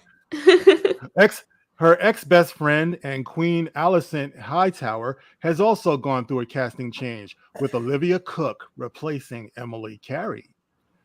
Now, with us only 6 episodes into the brand new series, you would think it would be easy to say goodbye to the 2 main characters, but no, it's so hard. Not to mention, this is a Game of Thrones show where main characters get killed on a semi-regular basis. Mm-hmm. You would also think we'd be used to this by now. Anyone want to interject at this point? No? Okay. However, Absolutely. Go ahead. Yeah. No, like I mean, I think the my biggest thing is that the changes are made for a specific reason because they're supposed to get older, uglier, and fatter. So Plus, their kids also are going to go through a time jump. So yes, yeah. So like we'll only be seeing these kids, I think, for maybe one more episode, and then there's another time jump. I do believe. And see, that's what I think they should have done. I think they should have waited until that next time jump to age them up because the actors' ages are closer to where they are right now. That's what I'm saying. It would make a whole lot of sense. Like they are exactly where they should be. You had them aged down in prior episodes. So now just let them be themselves and then have the time jump when the kids are supposed to be older. Like to me, that would have made more sense. Also, they age up. And look, here's the thing. Some people are going to take offense. Don't take offense to this. But you aged up the Black characters 10 years? Why? We all know that was not necessary. They also got a little bit lighter. Say it, James. Say it. Say it. Lena Valorian looked the exact same. You did not have to change your actress at all. There you go. There you go. That being said, she was she's a very beautiful actress. It's a shame we didn't get more. Really cute. I wish we'd see more of her story, more of her and Damon. Yeah, I like that idea, that free spiritness of it, and Damon's the one that wants to like slow things down. I wanted to see more of that. Mm-hmm. That would have been cool. However, us fans are not the soulless husk we should be after the death and destruction we're so used to in Westeros. Millie Alcock left a huge mark as young Rhaenyra in a short space of time, and it's a tough gig for Emma Darcy to follow.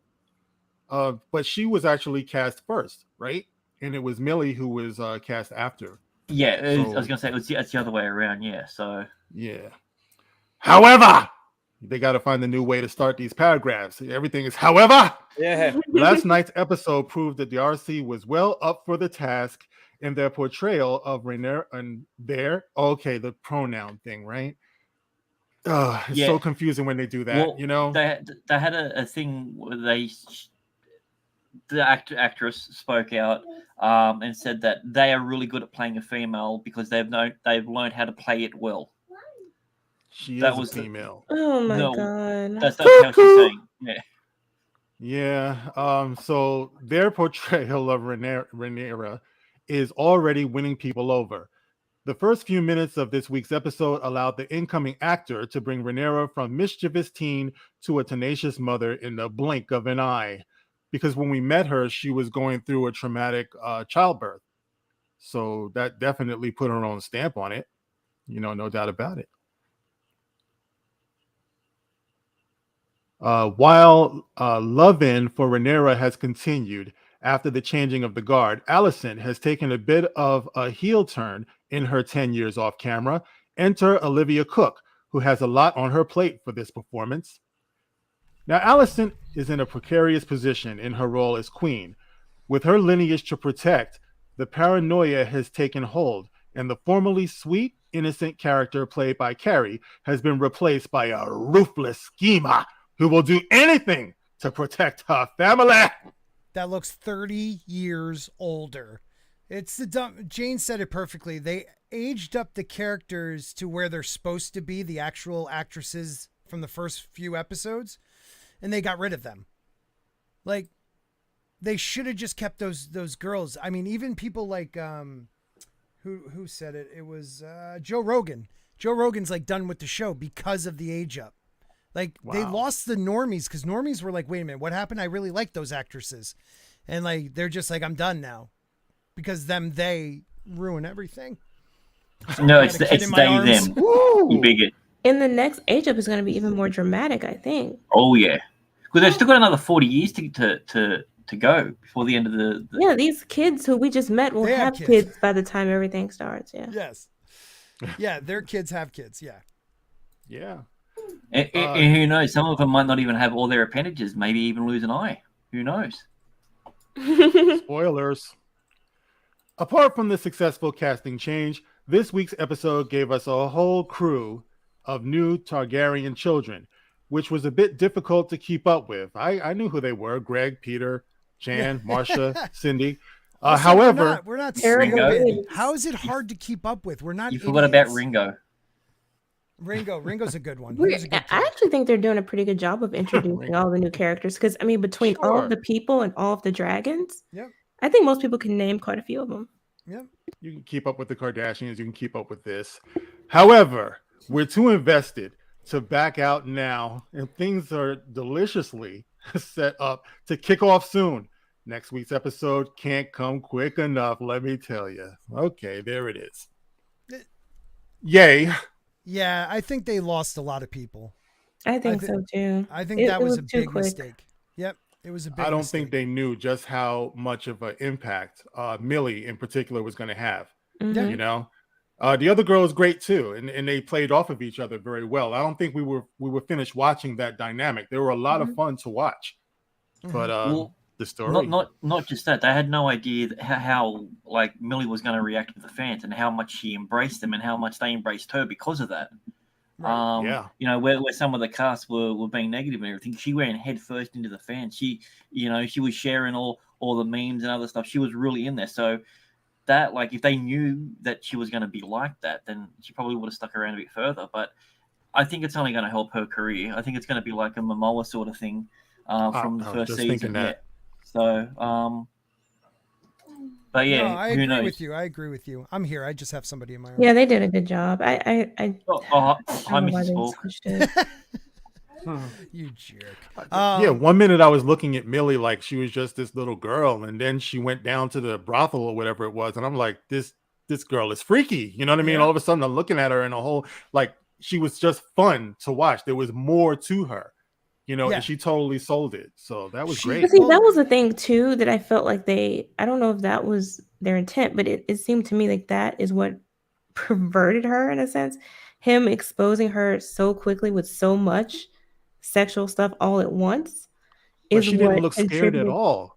No, I didn't say not scared her, but just Mhm. exposed her to so much so fast that Yeah. it's like what you see with when even teenagers are exposed too quickly to sexual content, it can make them more promiscuous. Mhm. And it's like that seems to be what set up her behavior that ultimately leads to the situation we find her in the last episode. As an Yeah, adult, yeah. continuing to be irresponsible. Yeah. So watching her in comparison to, say, watching Galadriel, you know what I'm saying? It's like you see actual growth. You Mhm. see something that's fascinating to behold. That's the way it should be. So if anything were to happen, now people miss her.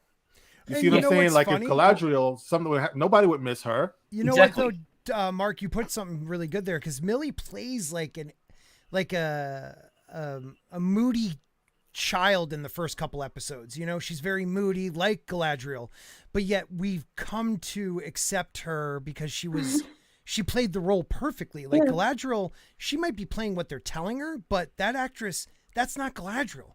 Like I could see, Millie's character being that way. I see Rhaenyra being that way. So I'm like, okay, she's playing that role perfectly. I like the actress playing it that way. I could see her even in this last episode, if they kept her, giving birth and playing that role well, because they're supposed to be about that age, Mhm. mid-20s. And Galadriel just is angry the whole goddamn time. How are you supposed to connect with a character like that? And Well- she's acting like a teenager when she's Teenage, a full yeah. grown elf. She's like 500 years old or something already. No, like, she's like 1,500 years yeah, old. Or like something. that second episode of House of the Dragon when Alicent and the father essentially betray Rhaenyra. She doesn't say anything in the room, but you can get all of her emotions from the look on her face when she gets up Sure. and walks away. Even in that moment, that one little 30-second clip, she's done more facial acting than Galadriel has done in 5 hours. Yeah. And nobody on that show has to be perfect. Nobody on House of Dragon. Everybody obviously is flawed. Mhm. Nobody is good. It's like a healthy dosage of a gray area all over the place. On the other show, it's like everything is just so cookie cutter. So the writing is superior obviously, with House of the Dragon, and the characters are much better drawn. Mhm. So, They come across like makes real people. Like that's yeah. to me, that's what makes them so interesting is that they do make mistakes and there are consequences for their actions. There's stakes with every decision they make as well, given their status. And you can see the outcome of that. You can see how other characters react to the decisions they make. It's like it's a whole world that's affected by things that this royal family is doing, and they're reacting to it in ways that will move the story forward. It's Right. incredibly complex and interesting. And Yeah, they're and then they Rings of put in Power? like little things, like little things that make the characters more human, like the kid skeeting out of the window. You know what I mean? He's pleasuring himself outside of the window, and his mom comes in. I mean, how many guys out there when they were teenagers didn't have those near misses when your mom comes in an inopportune moment? totally You know what I'm standing saying? in the window. I know. Same here. Yeah, That's why I always went to my girlfriend's house for that. Oh my god. It would have been funny being almost So falling that out could of be it. risky. Huh? Yeah, see, I didn't understand that whole thing because when I was a kid, I was doing it into the window, not out, so that's why I got it all mixed up. How many times do I have to tell you to Oh. knock? Yeah, your mom threw away your best porno mag. You know what I'm saying? Oh, nice. Good. Exactly. Good call. That's a reference. That's a reference. Yeah, it's two different shows completely, and there was another article, and I'll let you somebody else share it, but I'll put it in the private chat. Nielsen, I don't know. They're saying Amazon's Lord of the Rings is doing decent, and I just don't know how it's in the top 10. How is that even possible? Is there just nothing else out there? Because I don't every time it believe plays a preview, they count it as a full view. That's how it is. You go into Amazon, it'll start playing the most recent episode on your banner. If you click on that, it goes straight to exactly where it is. It just opens it up. So that every time that you're doing it, they will count that as a view because it's actually playing the episode, even if it is in the background. That's I'll crazy. tell you what, though, I don't believe it. I really don't. It's like I without giving away too much, I work in a place with a bunch of savages, right? And all we do is talk about what's on TV and stuff like that. I've heard no buzz whatsoever. And this is a pretty good barometer, like they talk about The Boys, they talk about everything. I've heard no one say anything about Rings of Power. Nobody's watching this. Not the way they say it is. It's definitely not beating House of the Dragon. I don't believe that at all. Well, they do admit it's not a one-to-one comparison. So it's like, for me, why compare them? I mean, if you admit your data is flawed or your analysis is flawed, then why are you constructing your article this way? They need a Hell work- no, I don't work at fast food, Boosh, by the way. Yeah, I agree with you, though. I work with a bunch of savages, too. And maybe like one or two guys brought it up at the very beginning, the Rings of Power. Like there are a couple other dorks, and like we haven't talked about it in weeks. Like that's just it. It fell off after the first couple episodes. They were like, I am not watching this garbage. Well, I think the normies are really starting to switch on to a lot of the garbage that's actually being made now. Like, I can only go based on what I've experienced, but like, for example, my brother-in-law, massive Marvel normie. Sorry to sort of go away from what we are talking about here, but massive Marvel normie, and he said he started watching Thor: Love and Thunder. He loves the character of Thor, and he started watching Thor: Love and Thunder. He said he watched about 20 minutes of it, and you should have seen the rant that I got as a text message. It's like, this is the biggest fucking load of absolute fucking garbage. It was all one word too. He didn't put any spaces in. He was just pissed. And I really think that the normies are starting to not even hearing what some of us are saying about these things. It's just their own perceptions, their own interactions with these things that they're watching, and they're actually starting to go, hang on a second, this is crap. So I don't know. Like we talk about all the different stuff in Hollywood that we're getting at the moment, and I don't see how they're going to fix it. Like people are falling off the bandwagons of these IPs, Marvel, Lord of the Rings, fucking Star Wars. Again, you look at some of the polls that are out there and the people that have just switched off from these things. It's just crap. It is. Anyway, that's my... Speaking of not switching off, we have Mike has bad knees for $5. Question What's for the up, panel. Mike? There are people who say that they're either like or love this show. What are they saying? What are they seeing? I think he was talking about Rings at the time. Are they Yeah. under Yeah. any other influences like recreational pharmaceuticals, other drugs, alcohol? Have they recently been struck in the noggin somewhere? He is a doctor. There's a lot of other questions I have before I can come to any sort of reasonable answer to that. Have they decided to name themselves John Campier? I mean, these are all factors. I don't know. I mean, are they trying to gain access to something so that they can better boost their channels? that could be a possible. I mean, there's no wrong answers. I don't think. Like, some people might just go, well, it's Lord of the Rings. Whether I like it or agree with it or not, I just want something from that world, and they're happy just to get something instead of nothing. And I'm sure there's a huge chunk of people that are like that. Well, Yeah, that's actually a real thing. That's a common aspect in regards to even relationships. There's some people that are so lonely, they'll take someone that's terrible for them just to have that little hint of what a relationship is. It's tragic. It's showing a lack of constitution within oneself to actually care that you deserve to have something that isn't going to torture you for the rest of your life, or at least for the foreseeable future. It's I've not heard good enough people to just say have that. the name. Yeah. I've heard people say over and over again with regard to Star Wars, any Star Wars is better than no Star Wars. This is a chorus that I've heard a lot over the years. Yeah. Would you rather have nothing? The answer is yes. Of course, Yes. I'd rather have nothing. After all, we went for the longest time between the original trilogy to the prequels, and the fandom only got more dedicated with the books, things that were actually put out by passionate people. The passionate fandom will always find a way. We don't need big name Hollywood and big budget Hollywood to keep the love alive inside of us. We don't need that. So of course, if they're doing it wrong, we're going to call it out. We don't need this crap. And there's also a value to scarcity too. If you have it so much, it becomes oversaturated and it loses its value and impact over time. I mean, that's right. why you don't want to have a property. You want to have a property that's kind of self-contained in its own right. That's why the original trilogy works so well. That's why there's fans of the prequel trilogy. I mean, I always feel sorry for the EU fans because their EU has been rewritten at least 3 times since it started. It has. It's like, how do you keep track of that stuff? You have characters that their entire backstory has been completely replaced over and over again. Well, with Andor, they're about to do it again. I mean, they came out and specifically said, everything that you think you knew, everything that you guys have been talking about over the years, you're wrong. It's a direct quote from Tony Gilroy. Yeah, I saw that. Yeah. You know, like, this is why I'm saying I feel like people are just setting themselves up for disappointment. But Raging, what did he mean by that? I was wondering that because I read that too. So basically, the forming of the rebellion was basically Bail Organa, Mon Mothma, and I think it was mainly those two really that really formed the rebellion. And they're going to change. I mean, for me, it's almost like, okay, so we're 14 years after Revenge of the Sith and we're 5 years before A New Hope, and yet the rebellion still isn't even really truly formed yet.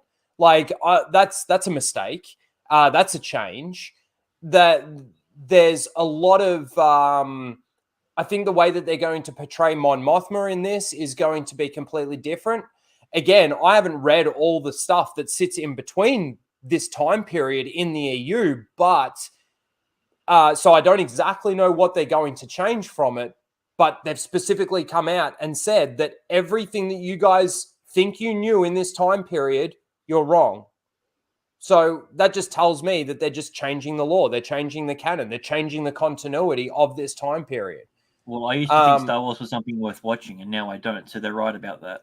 Dude, I remember when Empire Strikes Back was over, I literally prayed that I would live to see the next movie.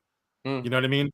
Like, I didn't care about any kids that I would have in the future or anything. I just wanted to live long enough to see what was going to happen with these characters. You know what I mean? Like, now you just tune in for 1 week to the next week or whatever. It's not a big event and you don't really care about these characters. You don't love them the same way. So it doesn't hit like it used to. It's not Star Wars. And it's definitely not something that you can look forward to sharing with your family, with your kids. it just doesn't have that same energy anymore. But the And, thing is, like, it even- wouldn't be, because Tony Gilroy has said he's not a fan of Star Wars. That's Mm. another reason why it's like it never should have been attached to the property then. It's a prerequisite now. If you want to take over a franchise or anything, you have to make sure that you're not a fan. They don't want to employ fans. They don't want people who care about the property. No, that's actually been the case of Hollywood since its existence.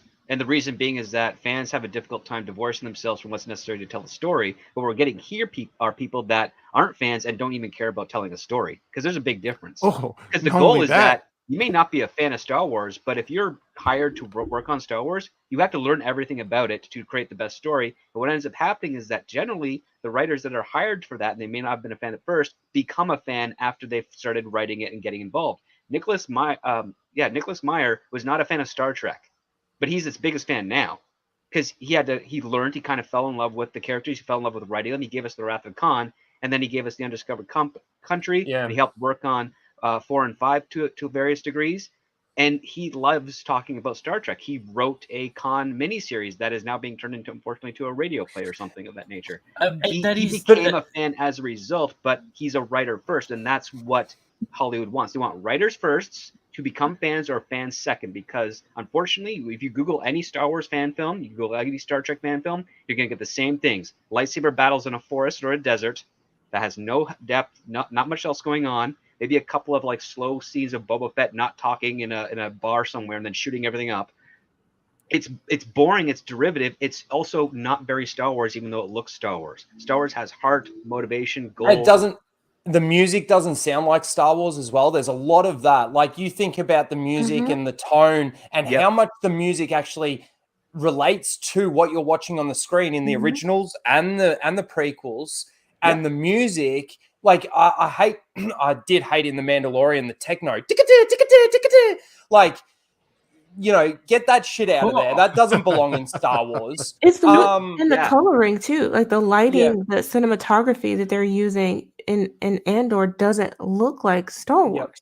It's bleak, and it's bleak in the wrong sense. But like, that's the thing. There's no irony to it. It's very on the nose. But one of the bigger problems that I see with it is the fact that they decanonized the EU. I've said this a million times. They decanonized the EU so they could have creative freedom. But the problem is that their creative freedom is so lackluster that they now need to pick from the EU and bring parts of that into their stories or into their worlds and into their canon. And you're basically insulting those fans again, right? Not only have you insulted them by saying this is no longer canon, everything that you've spent your money on no longer exists, right, in the real canon, but we're going to pick and choose from it. It would be like, if they were to bring Mara Jade into their canon now, they've got to completely change the character's backstory. She can't be the Emperor's hand anymore because the Emperor survived. She can't be married to Luke Skywalker. She can't give birth to Ben Skywalker. You're changing the character completely. And I'm just talking about that. They haven't even brought her in yet. But the things that they have she'll brought need in... no man when she comes in.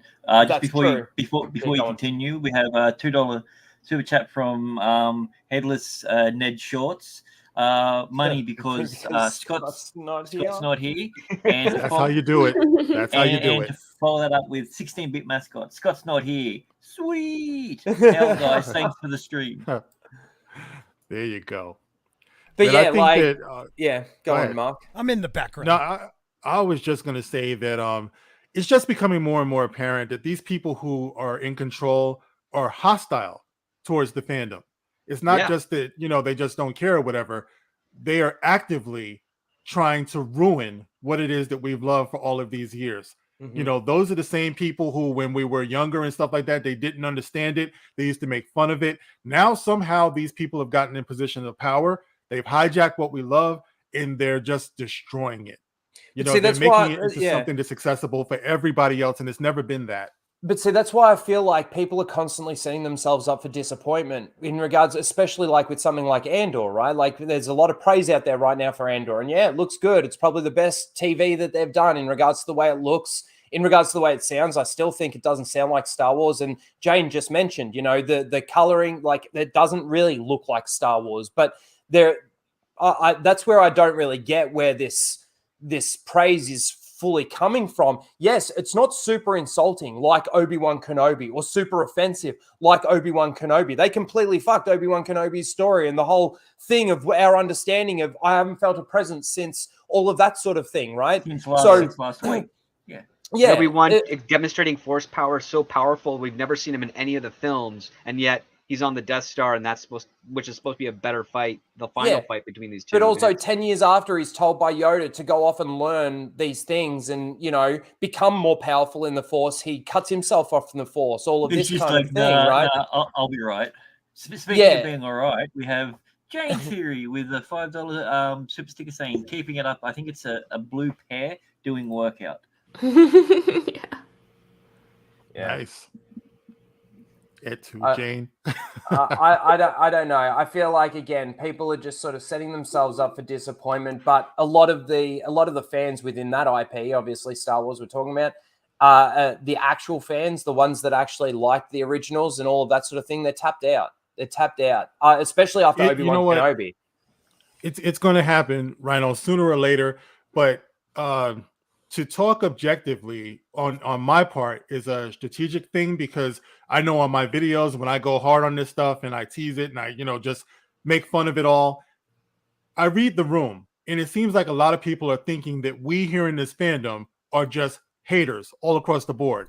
Like no matter what we see, we're just going to hate it. So I find that it's beneficial to point out the things that I can look. I'm not just going to say I can't understand what you people see in this at all. I'm going to say, listen, I see this. All right. I see what you're talking about. I get it. I get where you have some appeal for this and everything. But it's not Star Wars. You need to understand that, because if we love Star Wars, like we all say that we do, we want it back. You know what I mean? We want this. We all want the same thing. So stop loving it in defiance of us hating it. And I think there's a lot of that going on. It's like they say they love it because they just want to be the opposite of us. They want to be contrarian. I've seen people make whole videos about this, and they always identify us as fandom menace, no matter what. You know what I mean? Yeah, these fandom menace people, they're just a bunch of haters. They're right wing. It's like, all right, let's just be ahead of this a little bit. That's the reason why I take the approach that I take. Yeah, I can see that there's better writing on this. I can see that you have better character development and stuff like that. I can see all that. And but some of the shots not look better. Star Wars. Yeah, but it's still not Star Wars. We got to understand that if we want to get this thing back. I think it's fair to make that comparison if you're dealing with like what you have with Andor, with creators who I feel aren't hostile to Star Wars. I think they're just creating something that's different and that's not Star Wars. But see, I feel like it's smoke and mirrors, Jane. That's the thing. Like, they're not hostile towards it yet. But they do get hostile though. Once you say what your problem is, then all of a sudden you're racist. No. Sexist, I don't mean the audience. I mean like the people who are actually writing it, creating it. No, I agree. But see, that's what I'll reiterate what I just said. Like, I don't think they're hostile yet. Like I said, I don't think they've done anything super offensive to the lore, the canon, or anything like that yet in Andor. But it's definitely set up to be that way. We've been told that it's going to be telling a Trumpian world. We've been told that Mon Mothma is going to be Nancy Pelosi. We've been told that everything that we know about this era in this time period that we've been talking about for 40 fucking years is going to be, you're wrong. You're basically just wrong. Yet we haven't seen that yet on the screen. But that's the question, because you have even with House of the Dragon, you have this disconnect between the marketing and the content. Where if you listen to the actors and you listen to the writers and you listen to all these people, you would think this is like pure message and propaganda. And yet it's not to be, but that's how they feel like they have to market it. Ewan McGregor did do that with but Wonder Woman Prime 84 is a prime example. They kept talking about how Pedro Pascal's character was essentially Donald Trump. And there was nothing even remotely similar to it at all, or anything. Yeah, well, that was his character loved his kid way more than Donald Trump loves any of his other kids aside from. It's probably closer to Biden the way he'd change the world just for his son. Birds of Prey with Ewan McGregor saying this is going to deal with the misogynistic bullshit you ladies have to deal with on a daily basis. And when people watched it, it was like, what was he even fucking talking about? What was he actually referencing? But I agree with what you were saying, Mark, because like my review, it's got 656 views on it. and I got 45 likes to 31 dislikes. Like, it's probably one of my worst ratioed sort of, well, it's not ratio, but my worst, ratio on like to dislike. Right. But the thing is like, again, I'm kind of like, okay, I will admit, I come from a place where Disney has burnt me that much that, like, I got no faith. So I'm looking through a critical lens, right? I'm looking through a massively critical lens, especially after Boba Fett and Obi-Wan Kenobi, right? And the sequel trilogy, of course. Again, Mandalorian probably isn't as offensive as those things, but to me, it's got its own issues in regards to following on from its own story. Its own plot has its own problems. But I look at Andor, I look at how it's been promoted, I look at what we've been told, and we've just mentioned too that it doesn't sound like Star Wars. It doesn't really look like Star Wars, and it doesn't really feel like Star Wars yet, where there's a lot of praise out there for it. I don't get that. My head doesn't work that way. I can't see what they're seeing. So I can't sit there and go, yeah, okay, this is good, even though it's not really that good. I understand, yeah, the visuals look good, they look better, and all of this kind of thing, and I could give it that praise, but, if you think of it as another Bourne movie, it works a little bit better. But that's not the best genre for Star Wars, because here's the thing that would really kind of better meld a show like Andor into the original trilogy, and that would be you have to play on the irony of a dictatorship, which means that lots of planets should be brightly lit, look very welcoming, but you have that constant stormtroopers patrolling the streets type shadow, of thing. Yeah. Because you go to Tatooine and you have that shot of Luke looking at the double sunset, and it's beautiful. You're like, oh, this is a beautiful, quaint place. It's outside of the Empire's control to a degree, but the Empire can still visit there. But it's a very peaceful and tranquil place, even though it's a desolate desert. There's irony to that. It's like it should be inhospitable. You should want to get off here, but they're doing so much to kind of show you that, no, this is kind of an okay thing. The reason Luke wants off is he just wants to see something beyond the desert, right? Yeah. And so when you're dealing with something like Andor, it's overcast on every single planet except for Coruscant. You're showing a very on-the-nose contrast here. Andor's planet that he's on should be very bright, it's an industry planet, people are doing stuff, they're working. It should look very welcoming and warm to sort of, misrepresent what is actually happening, because that's how a rebellion thrives. It's like, no, everything looks clean, the streets look clean, everything, but we've got troopers walking the streets all the time. You can't talk to people. We can't say anything out of turn. We can't go to a certain store and buy something without it being questioned as to why we're buying this thing. That is a true dictatorship. Right. Under the false premise of peace, because then that plays into the perspective on the Empire side of thing, which is like, yeah, all the cities are clean, everything looks good, we're doing a good job, and there's no But see, you also used to be able to have these conversations with the normies, let's say, where, like, okay, if a normie was to come up to me and go, oh, the Empire had an occupation on Tatooine. No, they didn't. Hold on a second. The only reason why they were on Tatooine was because the droids ended up on Tatooine. There was no occupation there. It was controlled by the Hutts, and because the Hutts were so evil in themselves, Palpatine was happy to let them control it, right? So there was no actual Imperial outpost on Tatooine that they all came from. It's like, no, send a detachment down. Like, that's you don't do exactly. that if you have an outpost. But see, you used to be able to have that conversation with a normie or with a Star Wars fan out there that just didn't know it, and they'd be like, oh, okay, that makes sense. Now you say that to them, and it's like, no, fuck you. That's not how it was ever fucking... No, hang on a sec. Like, you can't ever actually have these conversations anymore, because as soon as you say something bad towards it, it's like you're evil now. It's like you just can't criticize it. I don't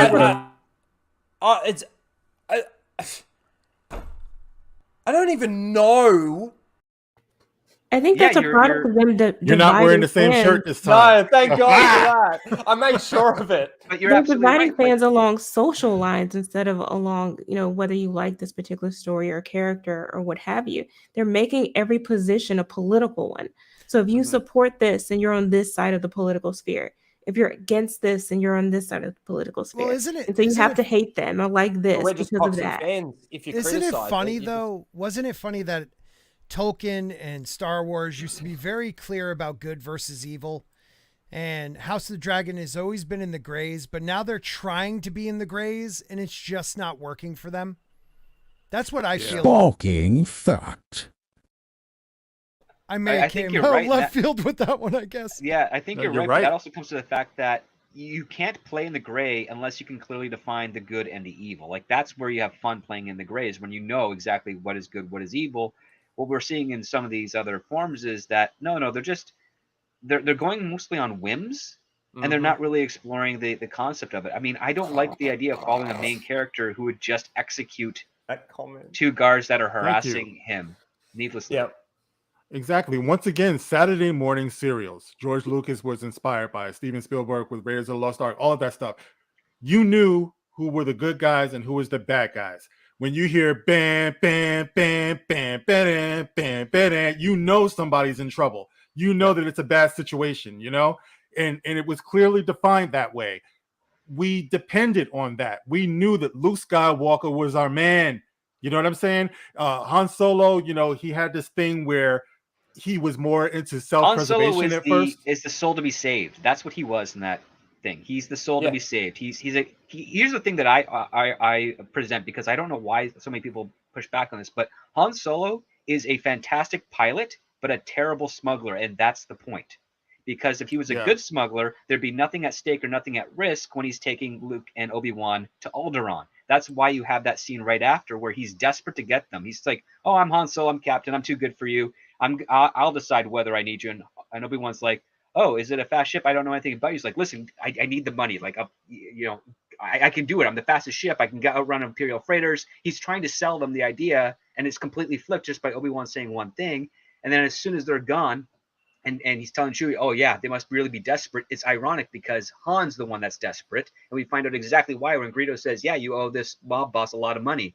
And now we as the audience, if we're paying attention, which is not hard to do because it's a very intriguing scene, realize, oh crap, Han Solo is not as good as he said he is. And these 2 guys are trusting him to get them to a place where we've already been told he's dropped his cargo at a side of an Imperial ship, and these 2 are trying to avoid the Empire. Like, is he going to throw them under the bus? And then all of a sudden he just kills the guy that's coming after him. He's like, oh, great. We're now with a character we don't know if we can exactly trust to be here. And we get this arc of Han Solo where he's like, okay, we're inside the Death Star. Better her than me to die. All right, fine. I'll do it because of the money. And then it's at the end of the journey when he actually sees Luke Skywalker becoming a man and taking responsibility. He's like, you know what? I could have done this too and saved myself a lot of grief. That's why I'm coming back to save Luke in that Death Star trench run. That's his arc. And you realize that he's not a smuggler. He's just a really great pilot and a leader that lost his way, and this kid brought him in there. And that's your And the first great thing about that scene is that you're not expecting Han to even show up. The first time you watch it, it's like, what? Oh my God. That's when you have that reaction.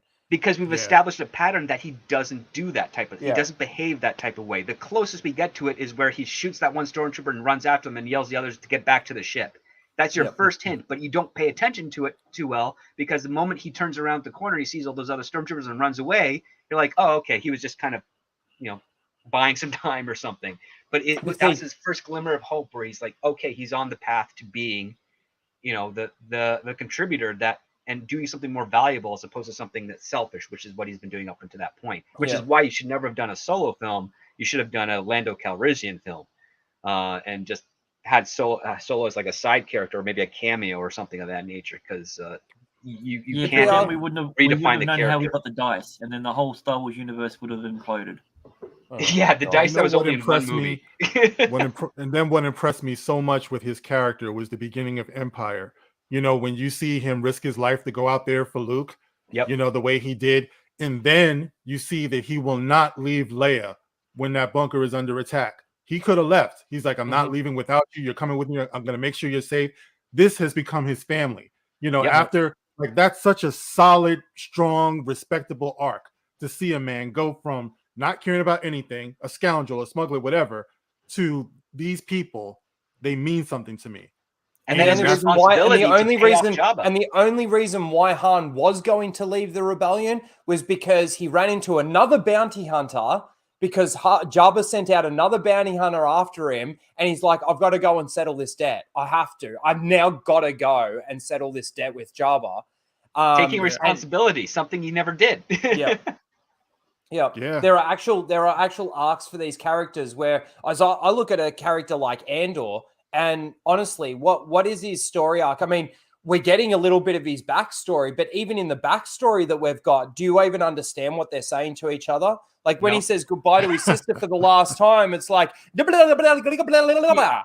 then like no subtitles. We don't know. There's no emotions. There's nothing. That's right. You can say the same thing about Rey, though. What was Rey's motivation to do any of the things that she did? None. You know, when Kylo says you have no place in the story, I'm like, he's right. Yeah, he's right. You know what I'm saying? Really? But see, like the other thing too that I look at, right, is like this is like Luke. Hang on. Also, I want to make the point that this is supposed to be like a very, I hate using the word, diverse universe in regards to aliens and all these different things, right? And I made this point, there are aliens that we see in this show in Andor, but none of them are an actual character. They're all just they're all just extras, right? So even why couldn't, like in this last episode, episode 4, when they get back to the camp, like Andor and the chick, while they're walking back, why couldn't one or two of them have been an alien? Why are they all human? Why? The Imperial guy that rolls up, why isn't he an alien? Like, it's just every single character is so just surface level bland because they're not expanding on the universe to me at all. To me, Andor still makes it seem like a very small universe. And well, it goes into the inverse. So I'll liken it to this. So in the 60s, if you had like a sci-fi movie, you could afford one monster. And George Lucas did the opposite of that by like, listen, let's just grab all the monster makeup, everything we can, throw it in the bar, make it look like it's a really big universe as a result. And people were shocked by that as an audience because you never saw more than one monster in a science fiction or science fantasy film. Now we got a bar where all of them are in there and humans are the minority. Now we got the inverse, where the budget is there to have as many monsters, many aliens, whatever you want in the show, and all we get are humans. And the worst part about that, the one thing that really annoyed me, and I also had an issues with this with the prequel trilogy, is why are the aliens speaking basic? They shouldn't. And where are the protocol droids to do the translations? They don't exist in Star Wars anymore. Yeah, I hate the fact that Watto spoke basic. I would really have liked it if he didn't speak English. Well, even in Andor, when Andor goes up to the thing and he's trying to get a transport off planet, right? There's a human guy that he's talking to, but he's got his little alien mate who's speaking in an alien language, but he can understand him. Now, we can sort of understand. Now, I'm not saying that that's necessarily a bad thing because Han can understand Wookiee and understand Chewbacca, right? I get that. They can be that understanding there. And through the humans' dialogue or through the basic dialogue, you can understand what that character is saying. But in everything, there's no protocol droid and everyone can just understand everyone. It's just, it's lame, it's bland. And the example that I want to give in regards to showing good, diverse aliens within a galaxy is something as simple as The Last Starfighter. Yeah. Right? The guy that, I can't remember his name, the guy that picks him up, he's an alien, he looks human, but he's an alien underneath all of that. Right. And you see that when he's cleaning his eyes. Remember when he's cleaning his eyes in the fucking in the ship when they're traveling to the base? Yeah. And then the other starfighter that's with him in his ship, he's an alien. There are actual aliens in these that they just lost the plot with this sci-fi fantasy stuff. It's now just this lame, bland humans everywhere. Storylines are just average. We've just got heists after heists after heists. And the reason why they can do these heists is because no one's stupid enough to attack it. So the fortress isn't fortified properly. It's just lazy. It's lazy. Here's the other part, too. We're not even getting the counter aspect of it. We're not seeing, stormtroopers raid a rebel cell base that's hidden somewhere that the rebels thought was not going to be exposed. We're not seeing them being attacked. We're not seeing them trying to attack an Imperial outpost and getting absolutely slaughtered. Like we're seeing nothing of the stakes and the difficulty of what it is to be a member of the rebellion in this time period. We're seeing none of that. It's all shown. It's all told, not shown. And the missions that we are seeing are very pedestrian. They're not. See, again, the way another good way that they could have done this last episode when Andor and that chick roll up. Let's say that there was a Wookiee in their crew. They had a what's Bosk's Trandoshan, right? So let's say they had one of each of those. And now they're simple alien races that we've seen in the Star Wars galaxy before, but it still would have been better than all humans. And let's say they actually had a protocol droid there that while they're having their meeting, the Wookiee is speaking in Wookiee and not everyone can understand what he's saying. And the droid is translating everything that's being... They could have done something like that, but they just don't. It just makes it so hollow to me.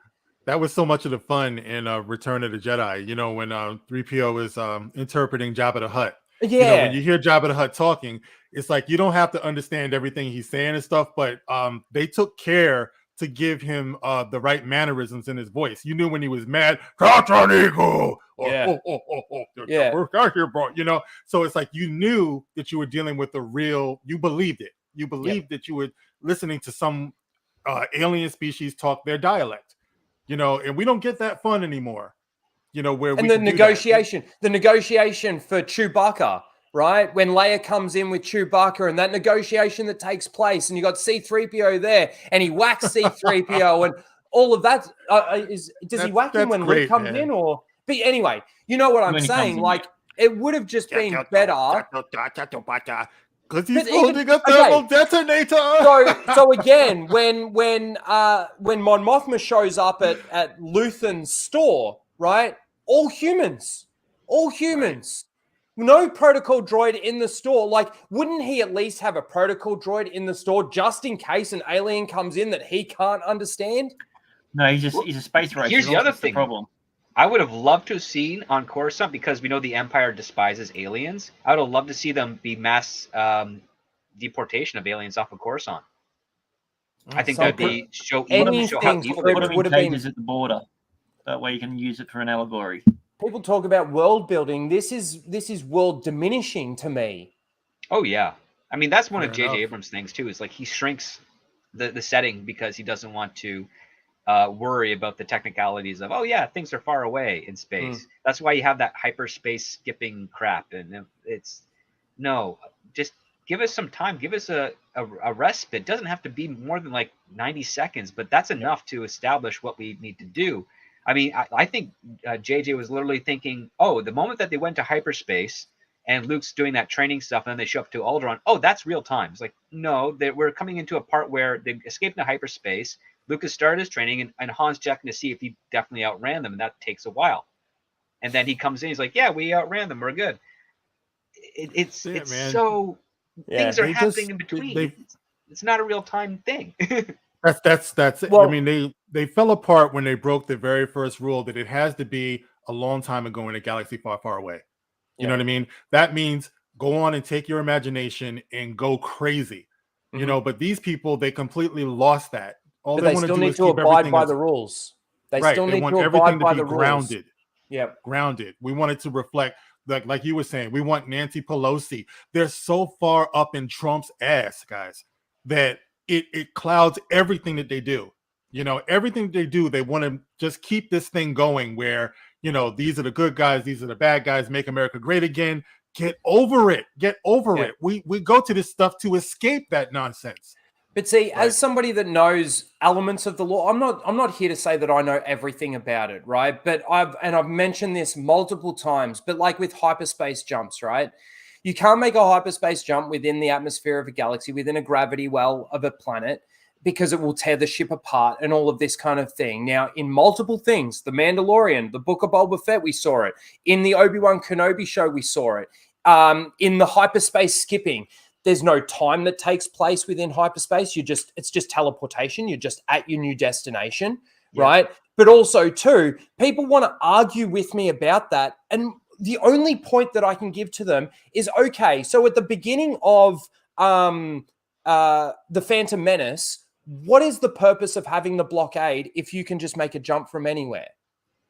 Right? You've got to be in space. You've got to use the hyperspace lanes, and it takes time. Like when they're traveling through when they're traveling through hyperspace in The Phantom Menace, and the hyperdrive is leaking, right, and it's fucked up, then they've got to stop on Tatooine to repair, right? There's time that takes place in all of that. They're sitting on the ship. There's conversations that are actually happening. There's actual time that takes place. They've removed all of that. Again, diminishing the world by changing the rules so that they can do what they want. And in Rogue One, right? You know when they use the Death Star for the first time and Sol Guerrero dies, and he goes, "I haven't yet finished making my calculations," and Andor goes, "I'll make them for you." Boof. Right? They're in the gravity well. They haven't finished putting in their coordinates. It takes no time to get to their destination. They're fucking the law completely because they don't get it.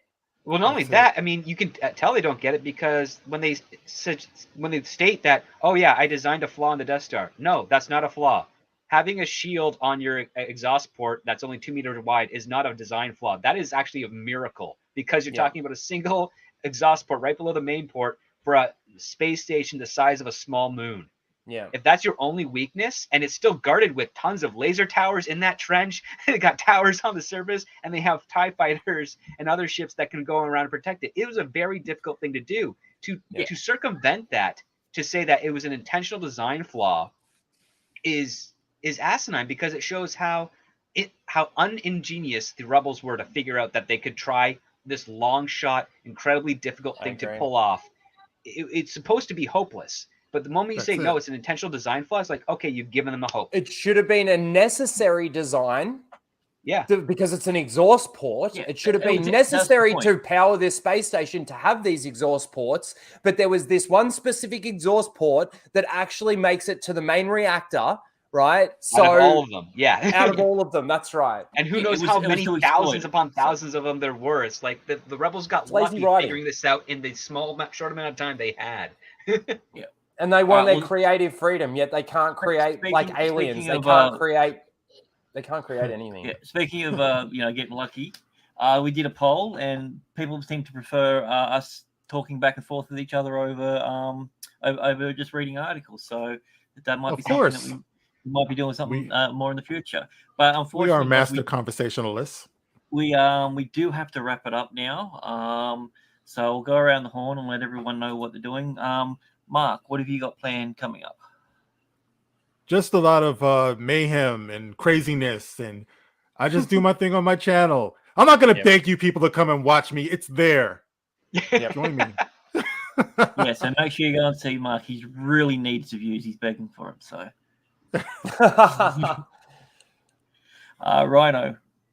As for me, I will obviously we got Andor's episode 5 this week, so there'll be my review on Wednesday or Thursday, depends on where you are in the world. And I'm gonna try and like last week, I got a few videos out during the week. I'm gonna try and do a couple more videos.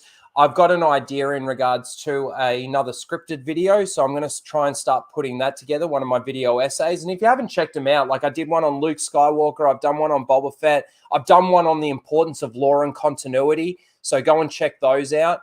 Put a lot of effort into those, so it would be greatly appreciated if you do go and check it out. But also, too, because we've got no full Aussie again this weekend, over on Liquid Blake's channel is a great follower of mine.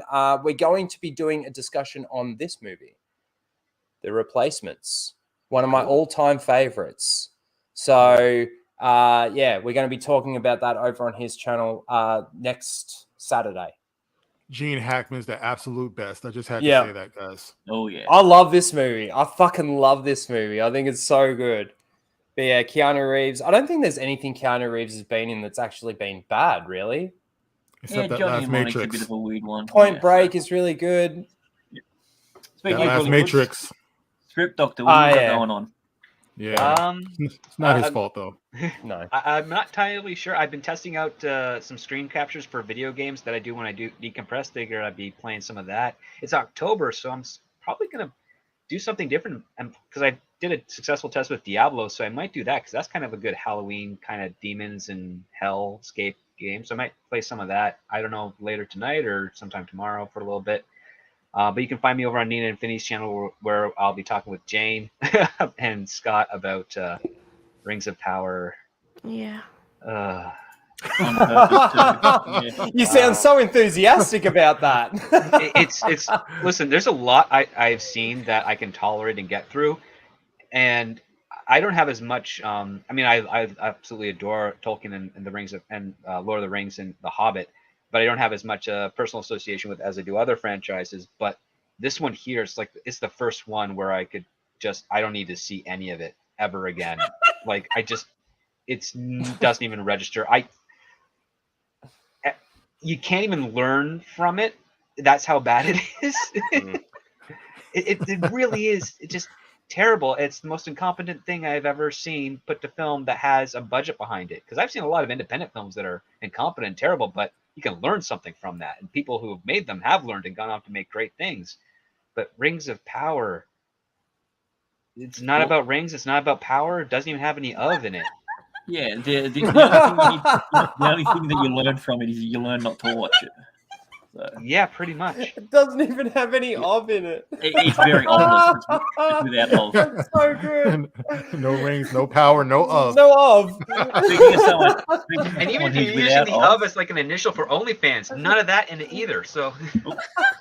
Well, you just ruined my segue because I was going to say, speaking of, Jane Theory, what do you got going on? Yeah. So I haven't been doing reviews of Rings of Power because it's completely insane. But I have been doing sort of short videos they've become, I guess, what you could describe as lore videos, but it's just pointing out the obvious insanity with what they're doing. Just some of the things they're screwing up. And it seems like every episode there's something new that's even worse than it was before, worse than you could have imagined that they would come up with. And so I've been doing videos based on that. So everything from Galadriel to the Númenóreans, they just keep screwing up everything, and I don't understand. I'm literally like, I say it a lot, I don't get it, but I literally just don't. I can't grasp how they justify the show being this bad. But yeah, that's basically what I'm doing. And I have my She-Hulk reviews on Az's channel on Thursday. So check that out. Yeah, I can't believe you do that to yourself on purpose. That being said, you only talk about the show for about 5 minutes, and then it's a fun discussion. So, all right. And just before we go, it's wearing me out, though. I mean, these two shows is just like, oh my god. That's why I look at House of the Dragon as like a palate cleanser for the week, or that mini reward that you get for surviving.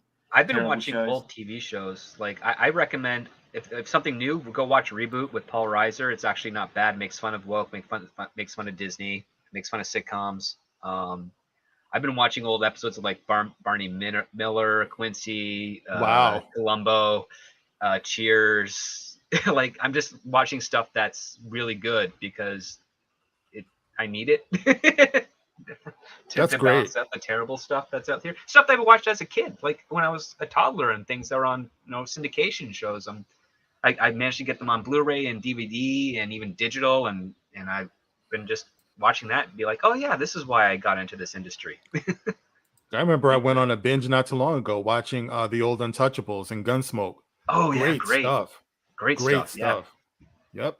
Speaking of great stuff, we have another $5 chat from 16-Bit Mascot saying, always appreciate the good work, guys. Great panel, great discussion. Keep it real, guys. Hope you all have a great weekend, and hail chat. And I'm not too sure if Sporking's still here, if he wants to say anything, or... No, doesn't look like it. That's all good. Well, I want to thank everyone for being a part of this super duper dump. We're going to call it now, since the channel's under attack. We have to look for new fancy ways to cheat the algorithm. But yeah, thanks everyone for watching, and we'll see you same time next week. Bye.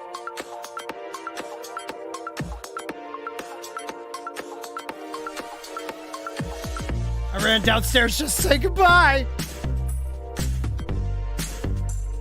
Goodbye, everybody. I made it in time We to say love you. goodbye. Thanks Good night, for watching, sweetheart. everybody. Well, it's time to go. Go something like that. Mm-hmm.